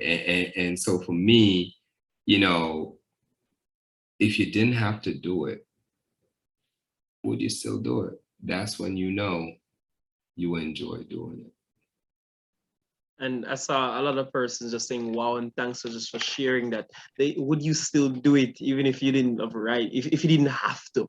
And I think that's an insightful thing that we can keep in our minds and in our hearts, just to try and move on with our purpose and our story as well. And if I don't see any more questions, I guess I have to thank Mr. Brown, Mr. Kirk Brown, just for your contribution, just for your story, the inspiration, the motivation, the drive, the gems, the lessons, so many things that we can take for this so far. And I believe that I can speak on behalf of everyone when I say that it's greatly appreciative. We might not even have the words to be able to can describe, and we thank you once more. Thank you for having me. I really appreciate giving my time, because again, to what you give your time is to what you belong. And this is a great belonging. Thank you. Okay, so, ladies and gentlemen, at the start, I said that this is day 3, but it doesn't mean that the evening won't just be just as exceptional. I said at the start that the night was too young, and believe me, it still is, because the presentations still are not yet over. And just continue to tell me if you're enjoying yourself so far. Kesha is saying riveting. They're saying thank you to the presenter so far from Mr. Brown. Tell us that you're enjoying yourself. If you stayed with us this long, we've been in here over now almost 2 hours and the number is increasing rather than the other way. And I can tell you it's a testament to just that persons are really, really pleased at what it is that we're doing here. Simone is enjoying every minute. Simone is one that has been here for 3. If you've been here every single day as well, tell me in the chat, tell us that you're enjoying Soft and Life Skills Conference and you're going to be here at every conference and webinar to come.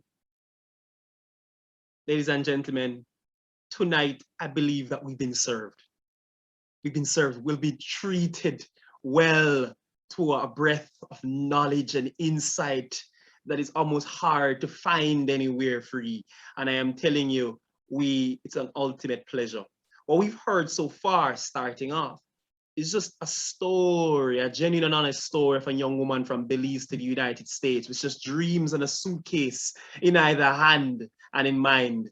And how it is that we discover and go through genuine pain and understanding to try a drive to be successful, a drive to want to get to somewhere, and how it is that by steps every single day, that if every day isn't even well, we try by the hour and we keep it going.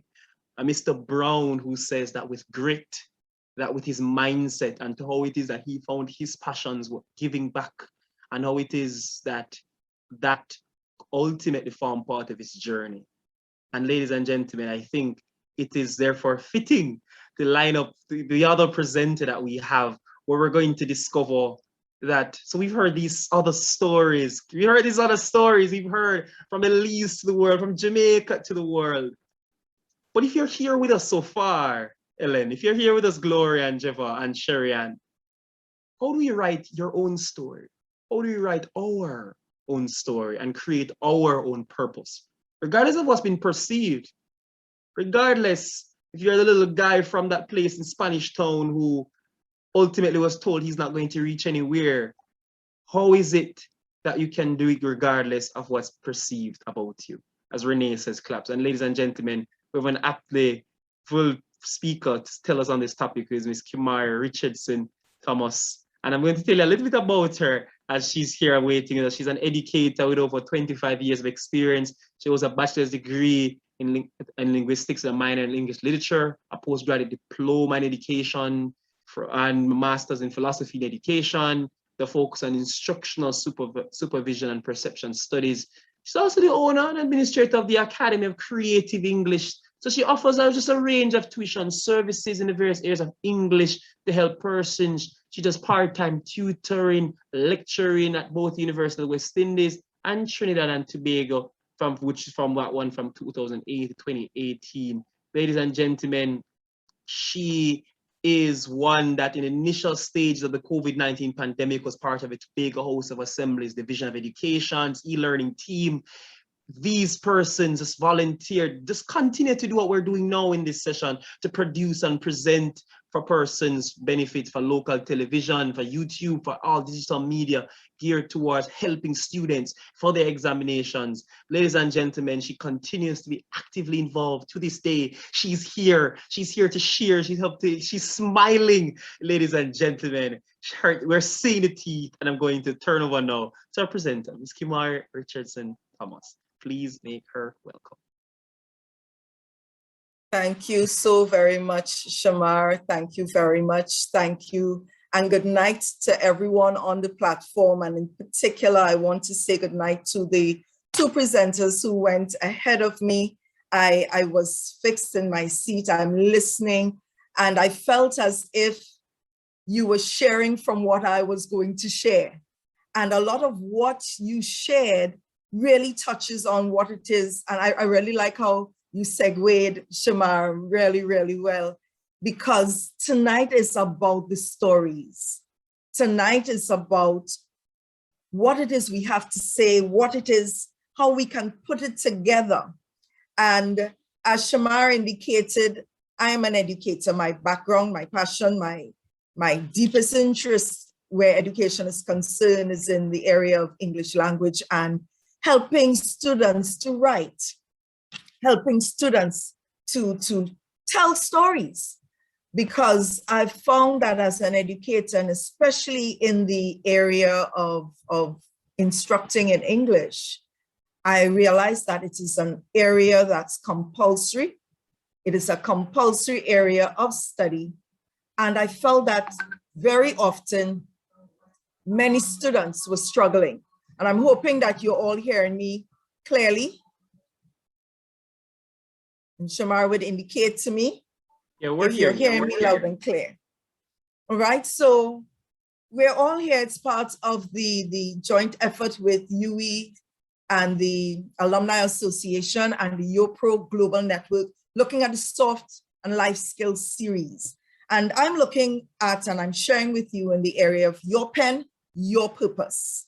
And we're talking about how to write your own story and create your own purpose, regardless of what has been perceived about you. And when I listened to Mr. Brown, with his presentation, and even when questions were asked about how do you identify your purpose, and I love the answers that he gave. But one of the things I want to highlight from what Mr. Brown said, he said, I didn't want to be a victim stuck in an incomplete book. And I felt that was so profound. I wrote it down. I said, I'm borrowing it. Kirk, I borrowed it. You have not yet copywritten it. So after tonight, you can do the copyright. But I didn't want to be a victim stuck in an incomplete book. And very often, many of us can find ourselves exactly in that position of being a victim stuck in an incomplete book. But tonight, I want to encourage us. What we're talking about, it's your pen, your purpose. We're going to discuss how to get that book of your life completed.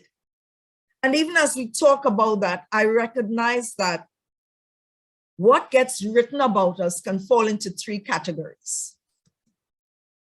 Our life's journey, as exciting as it can either be an autobiography, a biography, or it can be the tabloids.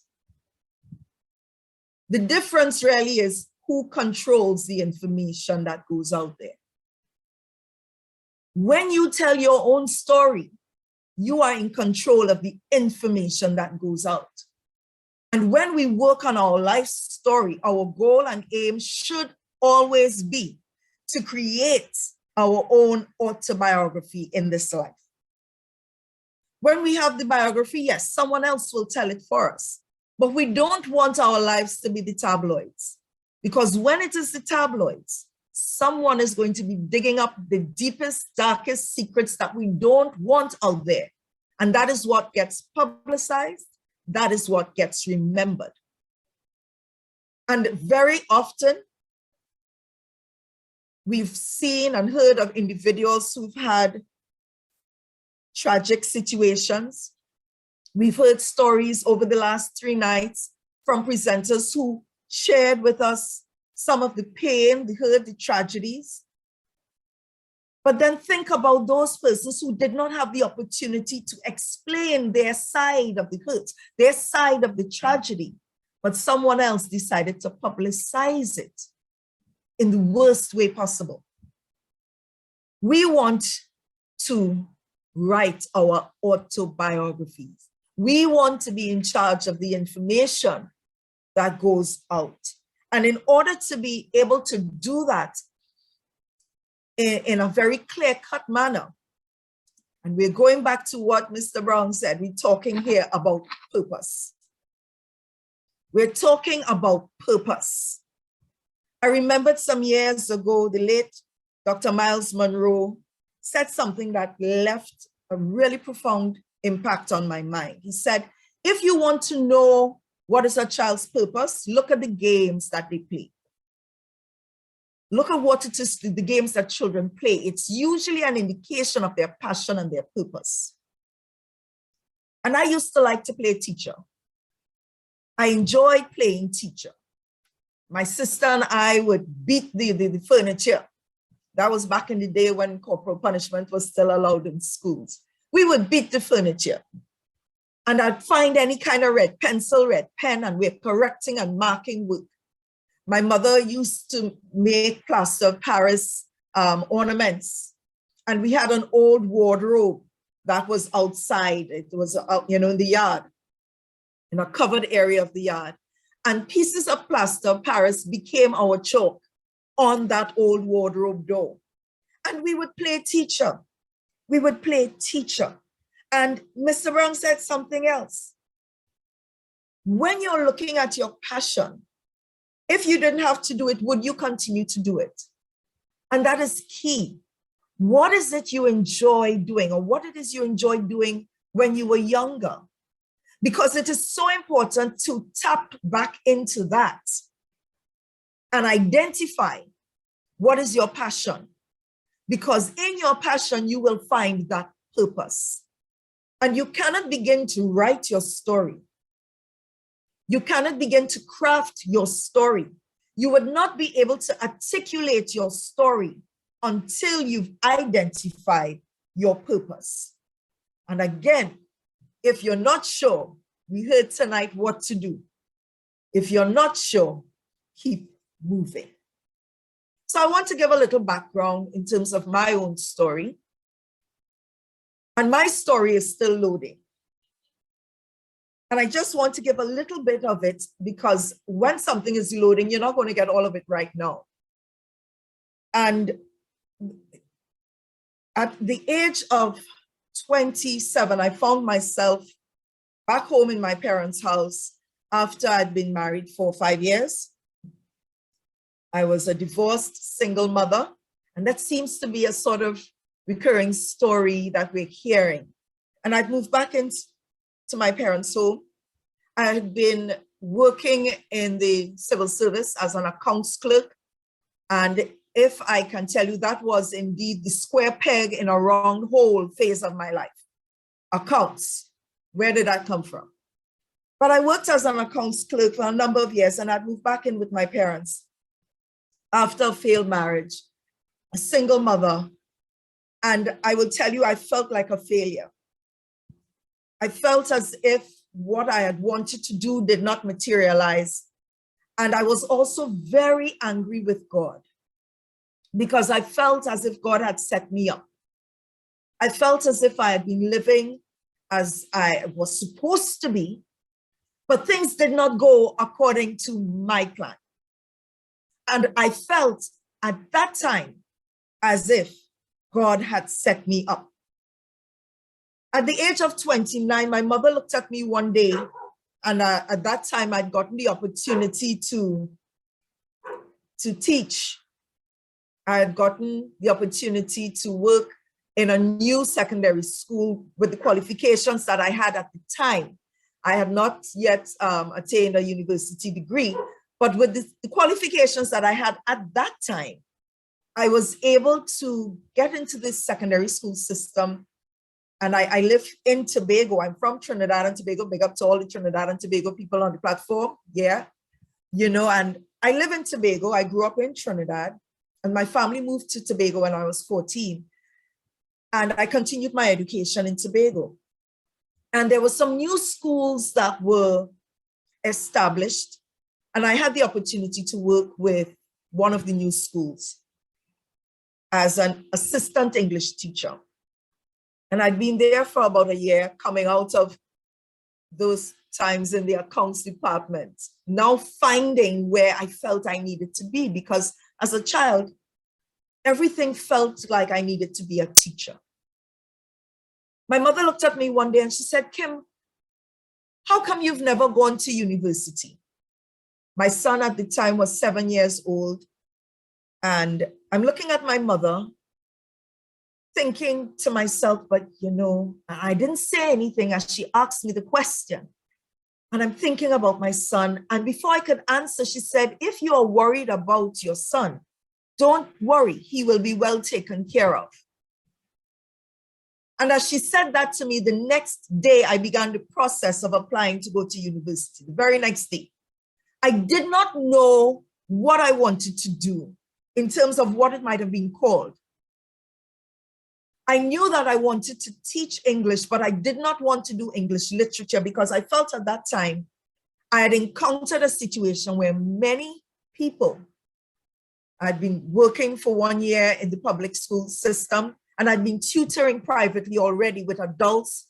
I was trained and worked part-time, volunteered as an adult literacy tutor. And what I kept encountering was many people who were struggling with the acquisition of standard English in my environment. They were struggling with the acquisition of a skill that was compulsory. And it was affecting their ability to get a job and to move on. And I wanted to know what it is I can study that would help me to help them. And I didn't want to do English literature because I felt if students can do English literature, it means that they can already do English language. And they were already competent in the compulsory area. So I decided to write to the University of the West Indies and explain to them what my interest was. Explain to them what my desire was. And just as I explained it to you, I explained it to them. And they wrote back and sent me a prospectus directing me to linguistics. Because up to that time, I felt that linguistics really involved learning all of these languages. And that's when I got clarity and I understood that learning all of the other languages meant being bilingual or multilingual.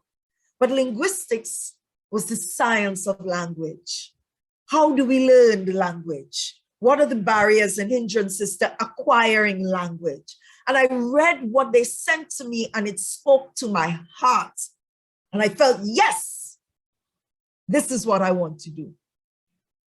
And I began the process and I applied and I went to the University of the West Indies and I did my bachelor's degree in linguistics and I came back and in fact, I returned to the school that I was originally placed in, that new school. And this is where I've been for all of my teaching career. It was a new school and it really allowed me to really grow and become more mobile professionally. But one of the things that I learned over these many years is that teaching students how to write stories really is a mirror of life. Because when we write stories and when we learn to write stories well, it replicates our development. It replicates our life's journey. So I want to be able to share with you some of the things that I've learned and how I might be able to, if possible, motivate or encourage anyone else to apply some of these skills. And we're talking about the 5-step writing process. And remember, you heard the introduction, I'm an educator, I'm a teacher, so that there will be some aspect of teaching if necessary. And I know that we have some persons on the platform who are university students. We have many who've graduated. We have many people in various walks of life. But you see, the 5-step writing process is applicable to every phase of our lives. And if I'm wrong, at the end of the presentation, put it in the chat and tell me I was wrong. I can take that. But we want to talk about how we integrate these 5 steps into writing our stories and making sure that what we eventually publish about our lives is what we want others to know, hear, and learn about us. The first step in this process is the planning. And when I found myself at age 29, divorced, single parent, and then getting the opportunity to make some changes, I knew that I needed a plan. And it's the first step in developing your story. I recognized that I needed to make some changes and I had to make a plan. Because you see, the plans that we make are very crucial. Everything that we go on to do must have at its core a plan in order for it to be successful.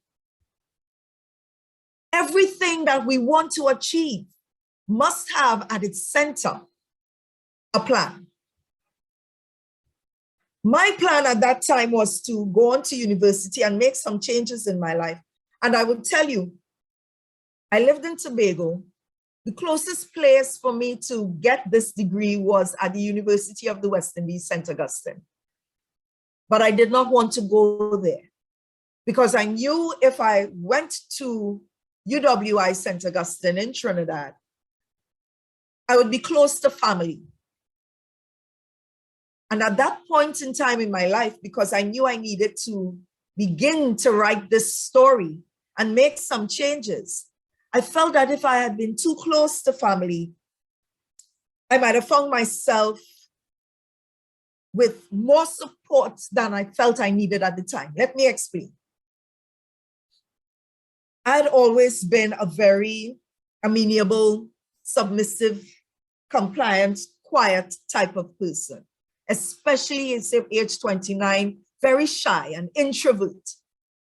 And I recognized at the time, as I began to formulate my plan, that going forward, I needed to change that perception.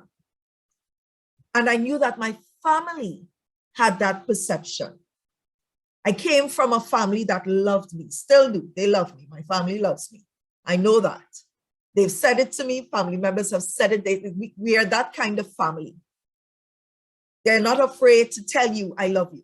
So I grew up in that kind of environment with that kind of support and that kind of love. And it really helped me. But I needed to, for want of a better phrase, I needed that new bird experience. I needed to be thrown out of the nest to learn to fly. And there are times in our planning, we have to understand that we need to really get out of our comfort zones. And I recognized at that point in my plan that I needed to get out of my comfort zone if my story needed to change. Remember, my story is still loading. And in moving forward, I decided to go to Barbados. I wanted to be far away or enough distance. I wanted to create enough distance from my immediate family, but not so far away that I could not be able to see my son on a regular basis. So I made my plan. When we are crafting our stories for our lives, we have to make time for planning. Stephen Covey says that wars are won in the general's tent. If we don't set aside the time to make the plans, we are going to crash. The Bible says that many other plans in a man's heart, but it's the Lord's purpose that will prevail. And I made my plans to go to Barbados. I didn't have enough funds, but again, even though I was angry with God for how things turned out where my marriage was concerned, God was still in the midst of this. He was still there assisting with the planning and getting to where I got to, because I remember getting to Barbados and I barely had enough money for housing and food. Some family members gave me some money. I had a few $100 in savings, but I recognized when I got there, I was able to get accommodation on campus, which was cheaper than off campus, sorry. I was able to, and with the help of my mother, I packed groceries, and every semester I was going with this container of food from Tobago to Barbados. It worked out that I was getting the books I needed at the library because I couldn't afford books. And I was thankful that I lived on campus because I would not have been able to afford to travel, transport to and from campus. But I used what I had, and God also provided. And one of the things about making plans, the plans need a certain level of flexibility. Because sometimes if our plans are a little too rigid, if and when there's a change in the plan or there's a bump in the road, we may not know how to cope. We may not know how to adjust. So we have to be resilient and we have to be flexible while we are planning. Know what the goal is, but Make space for the contingencies. Ask yourself, what will happen if this? How will I manage if that? There are scenarios that we ought to prepare for. Have your plan A, B, C, D, I do the whole alphabet. Because if we are caught unawares, we can panic. Some people can. And there's no room for panic when you're writing this story. And I don't want to sound unrealistic. We are human beings. We are human beings. But we can minimize the panic. We can minimize the stress if we factor in these contingency plans while we are planning. I want to add here at this time, even for those of you who are still in university or who are recent graduates, understand something. When we go to university, when we go to college and we come out expecting a particular job and we don't get it, if we don't get it, always remember that you've graduated with a set of skills. One of those being critical thinking, so that you are equipped with tools and resources to figure out something, so that we are not dependent on someone else giving us a job. I want us to understand this, because many times we can become very disappointed if we leave, and I'm being fair, I'm being very fair, and being very honest. I know that I had that opportunity. I got a job when I came out. But many university graduates right now are not getting that opportunity. Things have changed. But I want you to remember, if you've not yet graduated, put this in your plan. If you've recently graduated, make it a plan. What are the tools and skills and resources I have now acquired that I could find a way to earn an income, to generate finances? Because you've been equipped with something that you can work with. We're going to continue. The second step in our story is the writing. Write it down. The Bible also says, write the vision and make it plain, that they may run who see it. It's very important to write it down. You know that many times we come up with an idea, we have a plan, we want to do this, we don't write it down, we forget it. And we don't want to forget the plan. So write it down. As you write down the plan and you begin to articulate it, what is your goal? My goal at that time was to make some changes. My goal at that time was to get out of this accounts department where I felt I was going to be stuck in a rut for some years, and to make a change, make some career changes that would have given me academic advancement, that would stimulated my mental development. And my goal was to make a change in that direction. What is your goal? You need to know your why. Why are you doing this? My why was to find a way to help persons to advance themselves. Before I left for university, I'd been involved in the media part-time. I was working during the day in my teaching, and even before, as I said before teaching, I was working in the public service in this account environment. And between the years in accounts and the 1 year I had in teaching before going to university, I had the opportunity to be trained in media and to work in radio and television. And I remember when I was leaving to go and study, persons asked, so, oh, Kim, you're going to study mass communication? And I said, no. And they were surprised. I said, I want to go and do linguistics because I want to teach. And they felt, you know, you were doing such a good job in communication. Why not continue there? And I said to them, if I continued in mass communication and studied mass communication, I would come back here and I would do a good job in mass communications.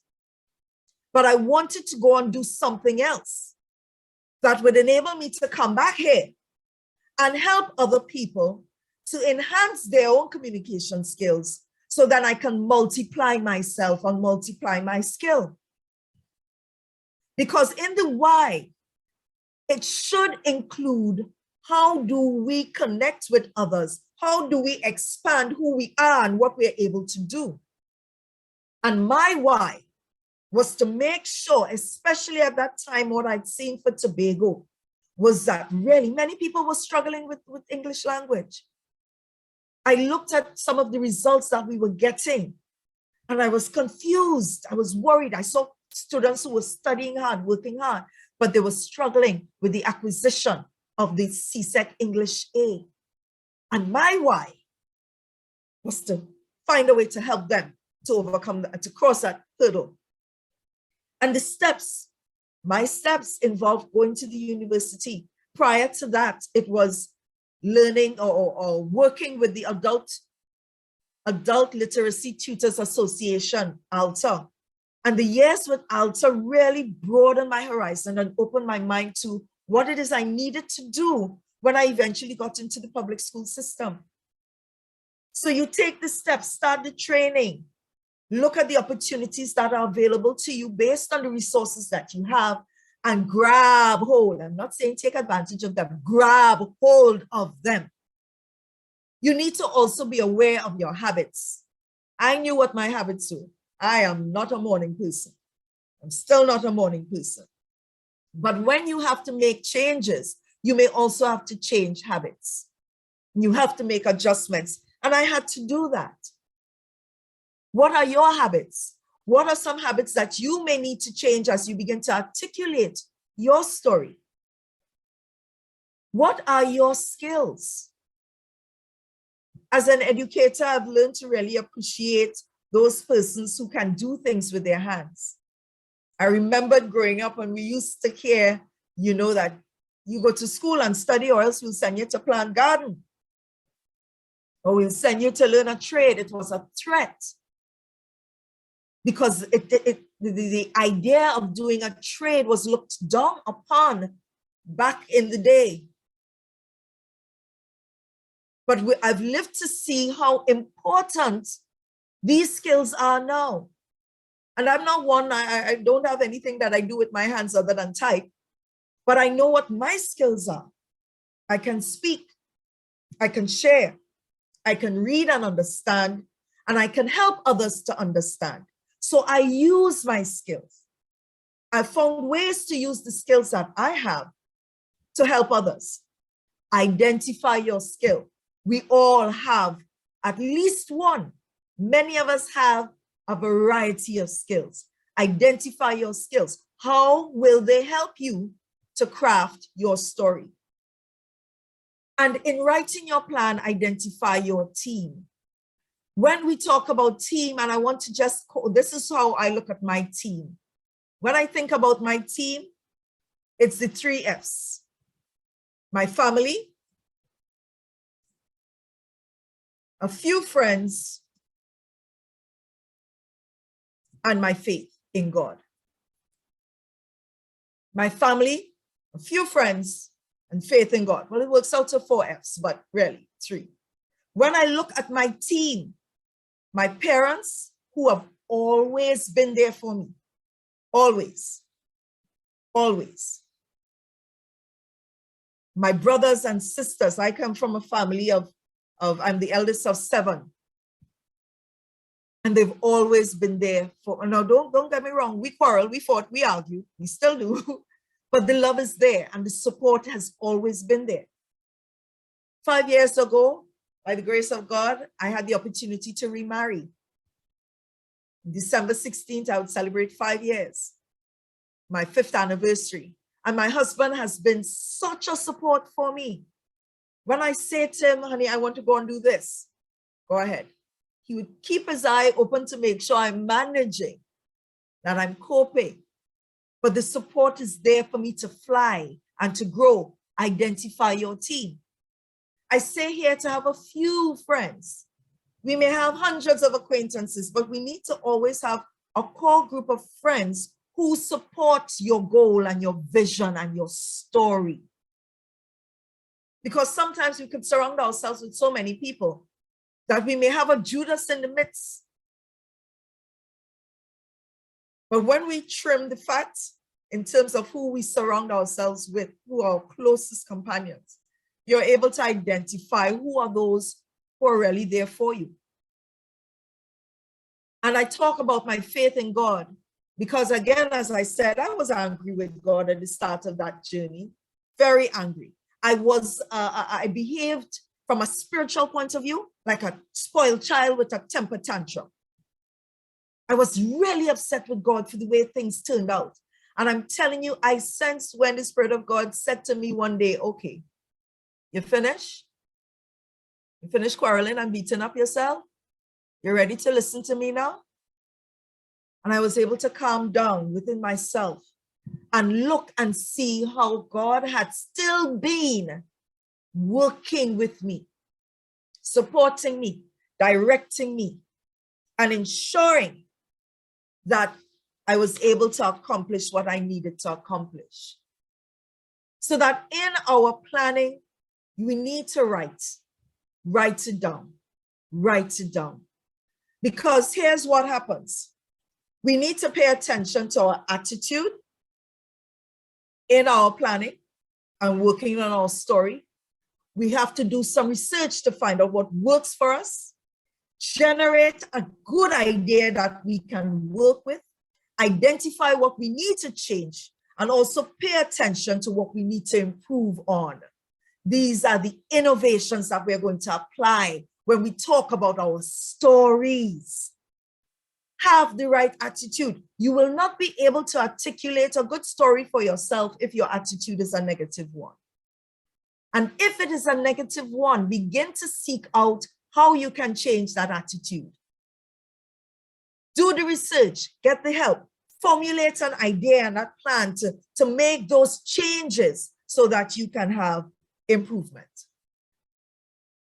The third step in writing and crafting this story is revising. So after you've made your plan and after you've written it down, look at what it is you've written for your life. We need to take some time to go back and see what was already done and to look over where we've reached. So it involves a reevaluation. And my two pigeons are here having this conversation, and the first pigeon asks, what are other words for reevaluate? And my dear pigeon is here with his breadcrumbs that would have been given to him. And the second pigeon says, reassess, review, reconsider, re-examine, rethink, revise, have second thoughts, overestimate, revalue, overrate. We have to think this thing through. And it's okay to have second thoughts. We all know this. When you have an assignment to do, it can take two forms. It's either the homework that you would have that you could go home and do it, and you have some time to look it over and make some changes, and you have time. Or you're in the exam room where you're working against the clock. But even in the exam room, all of us who've gone through any type of academic environment, we know the number one rule after you have finished writing. Put it in the chat. When you finish writing, when you have finished writing, there's something that they tell you to do at the end of writing that, before you submit it. Anybody can tell me what is that? If you're still there, if you're following, oh yes, there we go. Check over your work, revise. You don't write it and submit it. So that in telling your story, you don't do something and then go with it. Pause. Reevaluate. Read it over. What did I do yesterday? What did I plan to do last week? What was the plan? The New Year's resolution? Reevaluate. Revise the plan. And one of the interesting things about stories and writing, and why it's not a bad thing to have second thoughts. Some of the world's best writers, this is what they do. This is why we have new editions and revised editions, because the writer had second thoughts about something that they did before. And in your life's journey, understand that there will be phases where you would have to revise yourself. There are phases where you would need to reinvent yourself. There would be that new, improved version of yourself. But I want to encourage us to be very conscious about it, that we approach the development of the edition and the story in a very focused manner, in a determined manner, in a deliberate manner. Being aware that as we go through life, the plan you had at 20, and many who are on the platform who are in their 30s, 40s, you can look back. The plan you had at age 10 is not necessarily where you are now. The plan you had at 30 may not be where you are now, because we make these revisions. And that is where we come to. After you look at it, you revise it, you review, you reevaluate, then you want to start to edit. And it is in the editing, step number 4, this is where you may have to cut some things. Because here's what happens. If you change nothing, nothing will change. If we don't sit and it's not a bad thing to change your mind. I changed my mind. It's literally what we do. We change our minds. And we can do that because this is where the editing comes in. In crafting our stories, we have to come to the point where we realize that there may be some people in our lives we have to cut off. There may be some habits in our lives that we will have to cut off. There's some memories and situations and experiences that we're going to have to shelve so that they don't continue to overtake and overrun us, blocking our progress, blocking our passion, blocking our purpose. It is your pen. Craft your purpose. Make the necessary changes. And there's some things in this editing process we are not always able to erase. You may find it's a situation that you may need to white out something, or you create enough additional information around it that it makes the error less visible. Do not amplify the error. There are many others in our lives who will amplify it for us. But it is so important to make sure that not only your voice, but your actions after the error, your actions after the things that went wrong or the things that did not go according to plan. It is very important to make sure that your actions after that are amplified to the extent that it minimizes what did not go right, or you've crafted it into such a beautiful thing that it becomes the stepping stone to your success and it becomes an integral part of your story.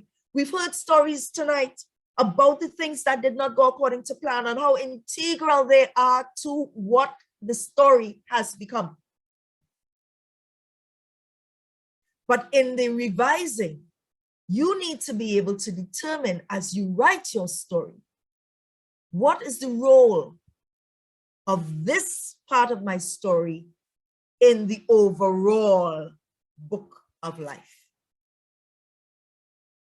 Because it's not everything that was negative or everything that went bad or that didn't go according to plan that we throw away. In order for the tree, and as Ms. Thomas, Serena said before, and she articulated and gave the analogy of the tree. And I want us to think about that. In the planting of a thing, you have to get into the dirt. Before there is growth, there can be a mess. And you look at any kind of growth, there will be a mess before. If there is, you talk about when a baby is born, birth of a baby is a messy thing. So that in order for growth and birthing to happen, there will be some mess. But understand and be able to be very clear about the role of the mess in your overall story. The fifth step that I want to share with us, the fifth step in our story, in writing our story, is the publishing. Publishing, and essentially what we're talking about here is tell them what you are doing well. Let them know what you're doing well. You are in charge of what is published about you. Because as we started off in the beginning, it's the autobiography. Do not depend on others to tell your story. It is your pen, your purpose. Tell them what you are doing well. But the challenge that we often have with this is that we have been socialized to think self-praise is no praise. So let's talk about that. Because again, we're saying in writing this story, the fifth and very important step is to publish. Because you can do so many good things to reevaluate your life and to make some changes when the perception about you has been negative.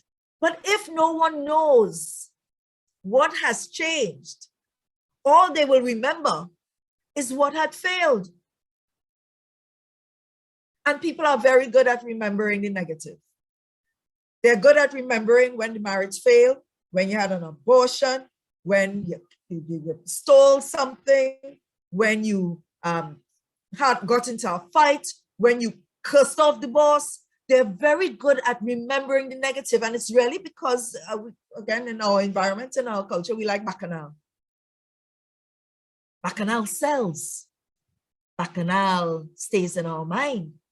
And we remember the bacchanal. And again, it is why it's so important as we craft our story to make sure that what they hear and see and remember is not the bacchanal that might have been a downfall, that might have been the negative part. And I want to share, so get ready to get close to wrapping up. 6 tips to improve your self-promotion skills from CIO. It's a digital magazine that promotes tech news and analysis. And one of their writers, their senior writer, Sharon Florentine, shared these 6 tips to improve your self-promotion skills. Because again, we are talking about your pen, your purpose. And how do you get to the publishing stage of your life's journey and your life's story? And I want to share what it is she shared because I felt it was so profound. It was so beautiful. And this is what she said. Number 1, don't assume, and especially in the work environment, don't assume that your boss knows exactly what you do. Don't assume that the people around you know what you do. You know what it is you're doing, but make sure that you're finding a way to move your story. One of our speakers last night, and that was Casey Delapina, he said, find him on LinkedIn. LinkedIn is a very good place to ensure that your bosses, your supervisors, potential employers know what you do and what you're capable of. Casey encouraged us to connect with him on LinkedIn. I never met Casey before, saw him last night, wrote down his name because I have to go and look for Casey on LinkedIn. And you want to build your LinkedIn profile so that you can ensure that future employers, that your bosses, they know exactly what you do. Number 2, coming out of Ms. Florentine, she said, embrace the difference between articulating your value and bragging. And this is where sometimes we may have a difficulty because we think if you're doing self-promotion, you're bragging, you're praising yourself. And again, we have been socialized to believe that you don't share your own accomplishments. Let someone else do it for you. You are writing your story. This is not the biography of your life. It's an autobiography. But we need to understand the difference between articulating your value and bragging. Kirk said earlier tonight that it's not arrogance. It is self-actualization. You need to know when and where to share your content. You've developed something, share it. Share it on the social media platforms. Share it on LinkedIn. Share it on the professional platforms that exist in your specific area on Facebook. If you're using Instagram, share your accomplishments. Share your achievements. Let them know because again, the same people who remembered what went wrong, they're the same ones who are going to turn around and say, but I didn't know she could, but I didn't know he could. And they will never know the good that you're capable of doing unless you begin to articulate your achievements and your accomplishments. Join those professional social media platforms and share it. You can do that very subtly. You can do that, but put it out there. Number 3, adopt an accomplishment mindset and narrative. This involves putting together what it is you've done, and even though you're sharing it, make sure you document it. Keep a journal. Find somewhere to store your information to show, especially over the period of a year, what have I done? It comes in very handy, especially when it's time for performance appraisals and your employer might ask, what did you do this year? And then you're sitting there and you're trying to remember. Begin to develop that habit of an accomplishment mindset and an accomplishment narrative. Be able to articulate clearly what your accomplishments are. Number 4, quantify your worth. Know what you bring to the table. Know your worth. I've been involved in tertiary tutoring and lecturing with some of the local institutions here in Trinidad and Tobago for quite a number of years. But one of the things I realized, and as those who were here for the introduction, I also have my own business, my own private business, looking at tuition services in the area of English language, literature for primary to secondary. But in the beginning, I only had one class for secondary students, and the demand started to grow for primary, and I was trying to find a way to do this, and I was having this class on a Saturday. But during the week, about 2-3 days a week, I was tutoring and lecturing for some of our local universities here in Tobago in their bachelor's programs and their master's programs. And this was in the afternoon after I finished working at my school. And at my school, I'm Dean of Academic Studies. So I'd work during the day, and then from about 5 o'clock, I would be doing the private tutoring during the week. And I'm very involved in church, involved in various aspects of ministry. And then on Saturdays, I'd have the private class, and then church on Sundays and so on. And I was feeling burnt out. And then I started to recognize that I was doing the tuition, the lecturing and the tutoring with the tertiary institutions. But when I looked at what I was being paid at the time and looking at my output, there was no equity. And I made a decision to leave the tertiary institutions and invest more of my time in my private tuition business. And I saw an increase in my earnings without the same level of burnout. And I was able to expand into the primary area. So I had the primary, upper secondary, and then there became a demand during the period of COVID for a lower secondary class because I began to quantify my worth. And we have to do that. Quantify your worth. What are you bringing to your organization? What are you bringing to the environment that you're working in? What is your value? Know how you can articulate that and quantify your worth. Number 5, source and shape your success story. Again, this is the documenting. What have you done well? Write it out. Shape it. Fashion it. What are the success stories that you want out there? Begin to articulate it. Begin to shape it. And be very, very aware of how you're putting it out there. Number 6 is to master the 3-part accomplishment statement. I love this when I read it. Master the 3-part accomplishment statement. This is what it involves.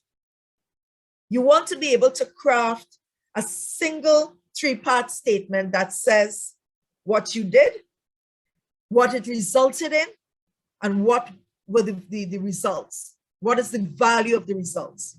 So what did you do? What did it result in? And what is the value of these results to your organization? A simple 3-part statement. Because there are times, we can go on, we can babble and we can go on and on and on. and miss the point of what it is you're trying to let your employer, your boss, your supervisor, whoever it is, we can miss it. And I know I'm guilty of that. I can go all around the world and you can sometimes miss the point. But in developing your story, in that journal that you're going to keep, begin to find ways to articulate and to master that 3-part accomplishment statement. What it is you did, what were the results, and what value did it bring? So I told you at the beginning that my story was still loading. My story was still loading. When I had separated and gotten that divorce, when I came back from studying, I remember visiting an institution to take care of some financial business. And the person I was speaking with is someone I've known for years, for many years. And I remember she said to me while we were talking and working these things out, she paused and she said, you know, I really admire you, you know. And I was in shock. Because again, I told you I'd been an introvert and very, very quiet and to myself. She said, I really admire you. You know, when you went through that divorce, I didn't think you could make it. I didn't think that, you know, you would be able to manage. And when she said that to me, and this was just after I came out of university, that statement hit home to me in such a profound way because I realized that that was the perception that many people had. And that became my motivation to prove others wrong. I told myself that my story has to show that I can and will make it. When I was finished with my degree and I went on and I continued to study, I knew I had to get to that point of reviewing and editing. I had to make some changes, still make some changes. I wanted to keep pushing. But my favorite story in the Bible is David and Goliath. Because in every situation that I face, I see myself like David. Because I'm a small person, I'm a small woman. Tiny, I've always been tiny. But I've always said to myself, there must not ever be a situation ever again that I would face that it feels as if it's going to knock me down. Because the divorce took a toll on me. Some years after, I'd gotten engaged. And I was in it turned out to be a very stressful relationship. Very stressful. And that was taking a toll on me. And I look back and I said, but why? After all that I'd accomplished, why is this individual, or why am I allowing this individual to derail my story? And I made some cuts, editing. I had to make some decisions. I ended that engagement. As I said, I stopped the tertiary tutoring and lecturing. I expanded my private classes.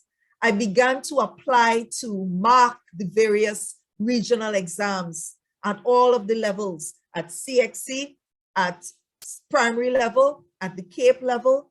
I had already been exposed to marking for the tertiary level because I wanted to know what the examiners were looking for so that I can help my students to craft their stories towards success. I began to become more assertive because my story is still loading. Because I recognized I needed to do that. I realized that God was opening doors, and He does this for many of us. But we have a responsibility to walk into those doors when He opens them. And I began doing that. I stopped staying in the background because I started to realize, and I told my parents the other day, I felt that in the early stages of my life, it's as if I was walking through life in a coma. And when I began to see what was available to me, and I began to repurpose and rewrite my story, I said, I'm making up for lost time. And every opportunity that presented itself that I realized and recognized I can fit into, I jumped at it. And I pushed, I got involved. I would immerse myself. I said, I'm not going to stay in the background anymore. And I put myself out there. They're looking for something, raise my hand. I love change. I embrace change because change is an opportunity to stretch yourselves. And we have to understand that in crafting our stories, we have to be prepared for the change. Don't run from the change. Change is like that bad dog. It will chase you if you run from it. But pause. Let that dog sniff your hand. I'm not telling you to play that with a Rottweiler. But you know, some of these dogs that make a lot of noise, but they're very harmless in the long run. Let them get your scent. Let them smell your hand. Pat its head. Rub its head. When you do that with the dog, it's the same thing you do with the change. Take your time with the change, but look at it and don't run from it, because change is important as we craft the story. We have to embrace change or we would not edit. And until we edit, we cannot publish. All we would be left with, all we're going to be left with, as our friend said in the beginning, Kirk Brown, he said, you would be that victim stuck in an incomplete book. And we don't want to do that. You don't want to do that. My story is still loading. This year, I was accepted to begin studies for my PhD in the area of teaching and learning with emerging technologies. My story is still loading. I knew where I was at age 27. I celebrated my 50th birthday last week, Thursday. My story is still loading. I plan to be a very active old woman, should God spare life and should Christ tarry. I want to be a busy old woman once health and strength allows it. My motivation has been all of these elderly people who are still going. I'm not looking at the young people. I'm not looking at the young, because I believe I'm a late bloomer. I believe I'm living my best life now. I believe that this is the greatest time in my life. And I'm putting all of my energy into this time with the grace of Almighty God, because I know that in crafting my story, I've identified my passion, I know my purpose, and I'm using my pen as I work with my story. The end. Oh, I can't call it the end because my story is still loading. To be continued. To be continued. Any questions at this time? Wow, wow. For those who missed it, steps in writing your story, planning, know what your goals are, write it down, revision, editing. You know, I was there writing down when he said, you know, here are the almost the 3 F's that I write down. Few friends, family, few friends. And faith, and I'm telling you, it's been really so insightful. We've gotten so many gems here, and I love how we've uniquely just tied the entire day's proceedings all together, so uniquely woven into one. You know, you've given me honestly so much. There should be a wealth of questions. Remind everyone you can raise your hand to even give a comment as well. There's so much that I could touch on just from the idea of, you know, and I love how the journey is never finished, and how it is that we continue to apply ourselves in that way. As persons are saying, thank you for an incredible presentation. Questions are flying. Just continue to send, everyone, and just continue to send as we acknowledge that it's been such an incredible way. One of the first things I got here earlier before you even finished was just bring it all together. Would you say that all these experiences, and you'll say yes, but just where all these experiences, tools in shaping, even though you did continue down a certain path? I'll add on to that to say, I remember especially when you were telling the story about how if I just did, you know, in English here, I could do it and do well, but I wanted to even do it in a way that I could help people. So just say how these are all tools in shaping those decisions like that, because he did continue along a certain path anyways. Well, one of the things that life teaches you, and then when you get older, And now that I'm at this stage, there are things I look back on and I recognize how it shaped. But very often in the middle of the journey, what we might seem to believe, we might think it's an obstacle. We might think it's keeping us back. And again, it's why, and tonight is that theme of faith in God. Tonight has been that theme. That's the running thread tonight. When you're not sure, you keep moving. Kirk said that earlier. When you're not sure, you keep moving. But if you don't keep moving, you're going to get stuck. And I also believe Serena spoke about it. We've heard those stories. We've seen the memes. And the famous one is the guy who was digging in the diamond mine and thought he wasn't going anywhere, and he gave up, and he was so close to it. If we don't keep moving, we will not see the overall success, or we might accept minuscule success when something greater is ahead. So I've learned, and if I could leave anything with those of you who are on the platform tonight who might be in that phase of your story where, and permit me to just demonstrate, I'm a visual person. All of us who've done any kind of writing, we know about tearing out. Everybody know about this? We know about that.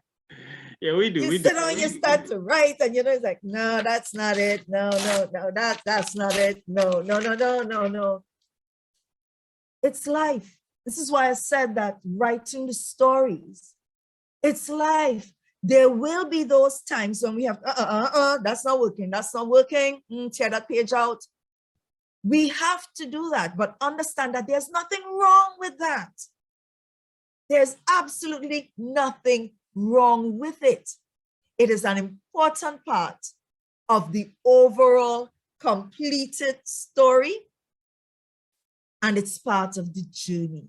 So don't be afraid to tear out the page, tear it up, rip it up, throw it away, burn it, but keep writing, keep moving, don't stop.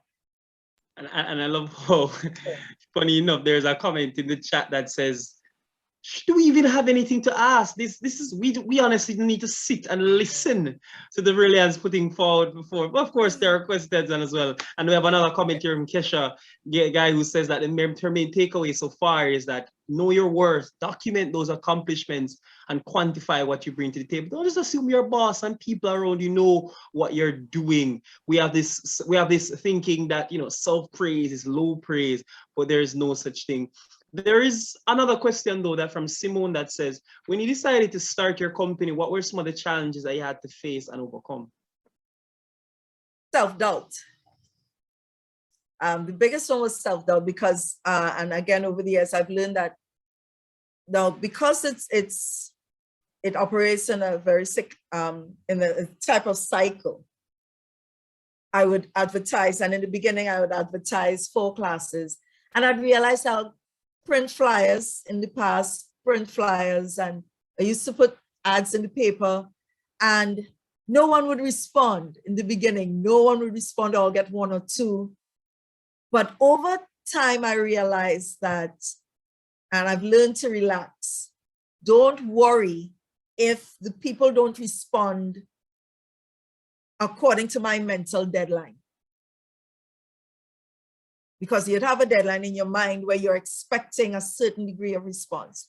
What I started to notice is that, unfortunately, for many people back then, is that people would respond when the need became more desperate.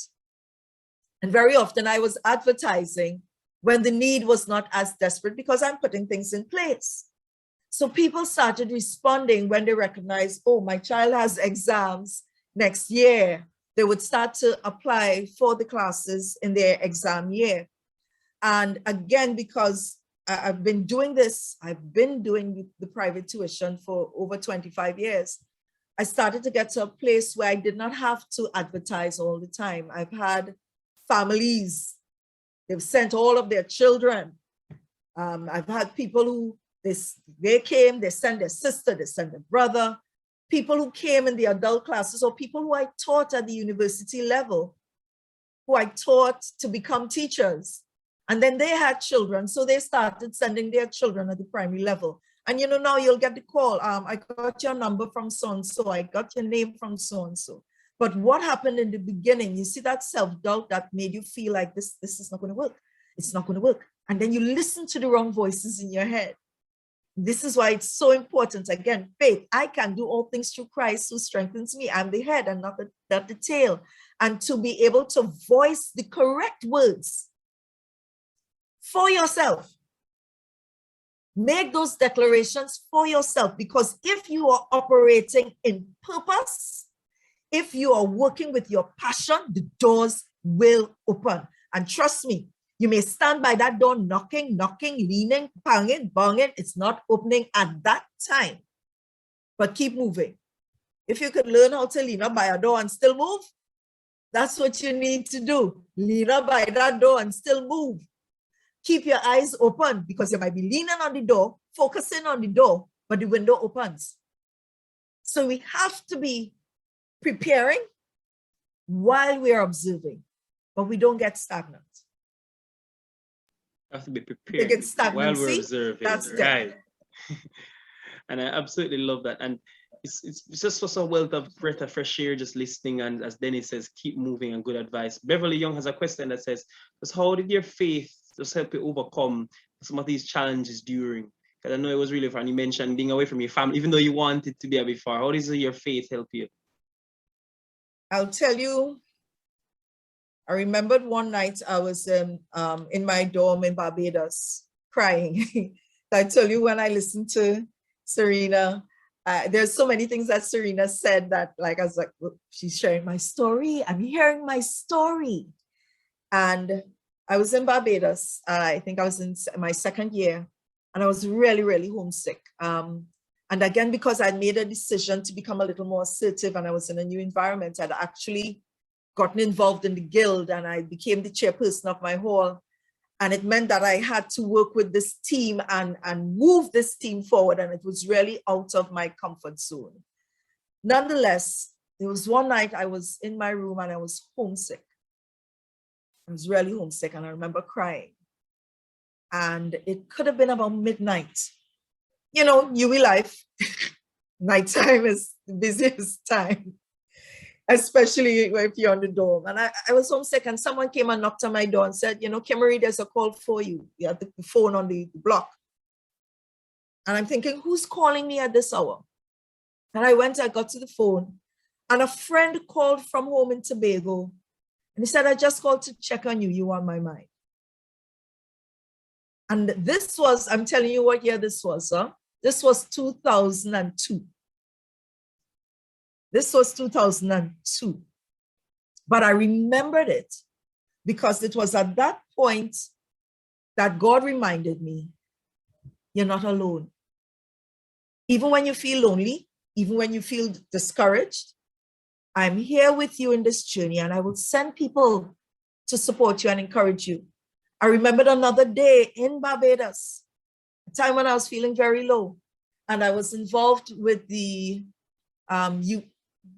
Universities and Colleges Christian Fellowship, UCCF, Universities and Colleges Christian Fellowship, and the president of the association passed to check me one morning, and we were talking, and I was really feeling depressed because I had to learn to overcome depression at the time. And he got me to talk, because what I'd recognized, and yes, I'm glad they asked that question. This is important. I should have included it in the presentation. He shared something very profound with me, because I had been working so hard to become so independent. I craved independence. This is again why I went so far away from family, and I wanted to be on my own so that I'll be a strong, independent Black woman. And he said to me, God never called us to be independent. He called us to be interdependent. And that hit home.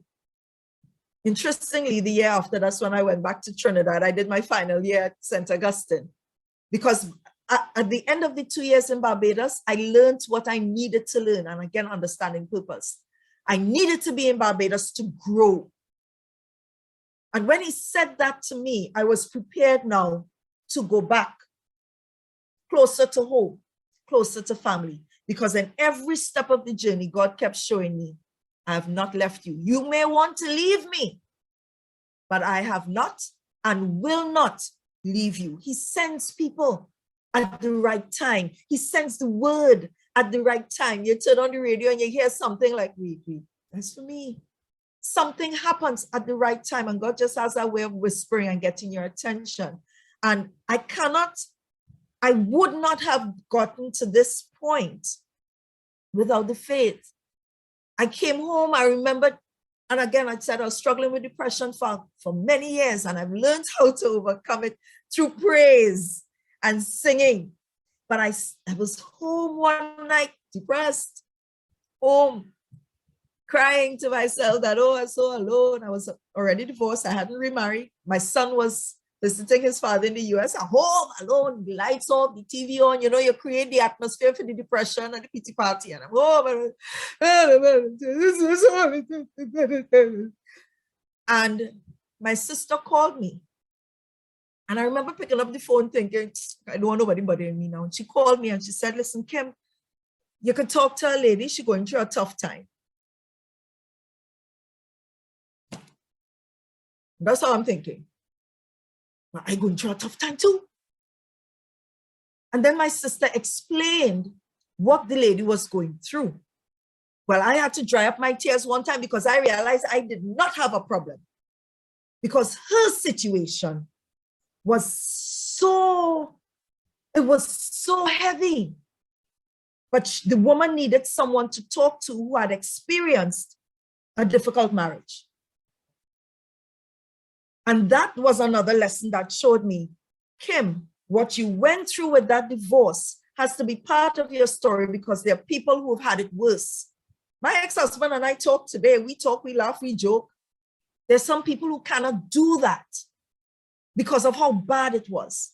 And I remembered at that point, I dried up. I never cried about depression and feeling lonely again after that day, because I recognized that I needed to use that part of my journey because there are people who needed this story and there are people who needed some support because their stories, their situation was worse. They needed help.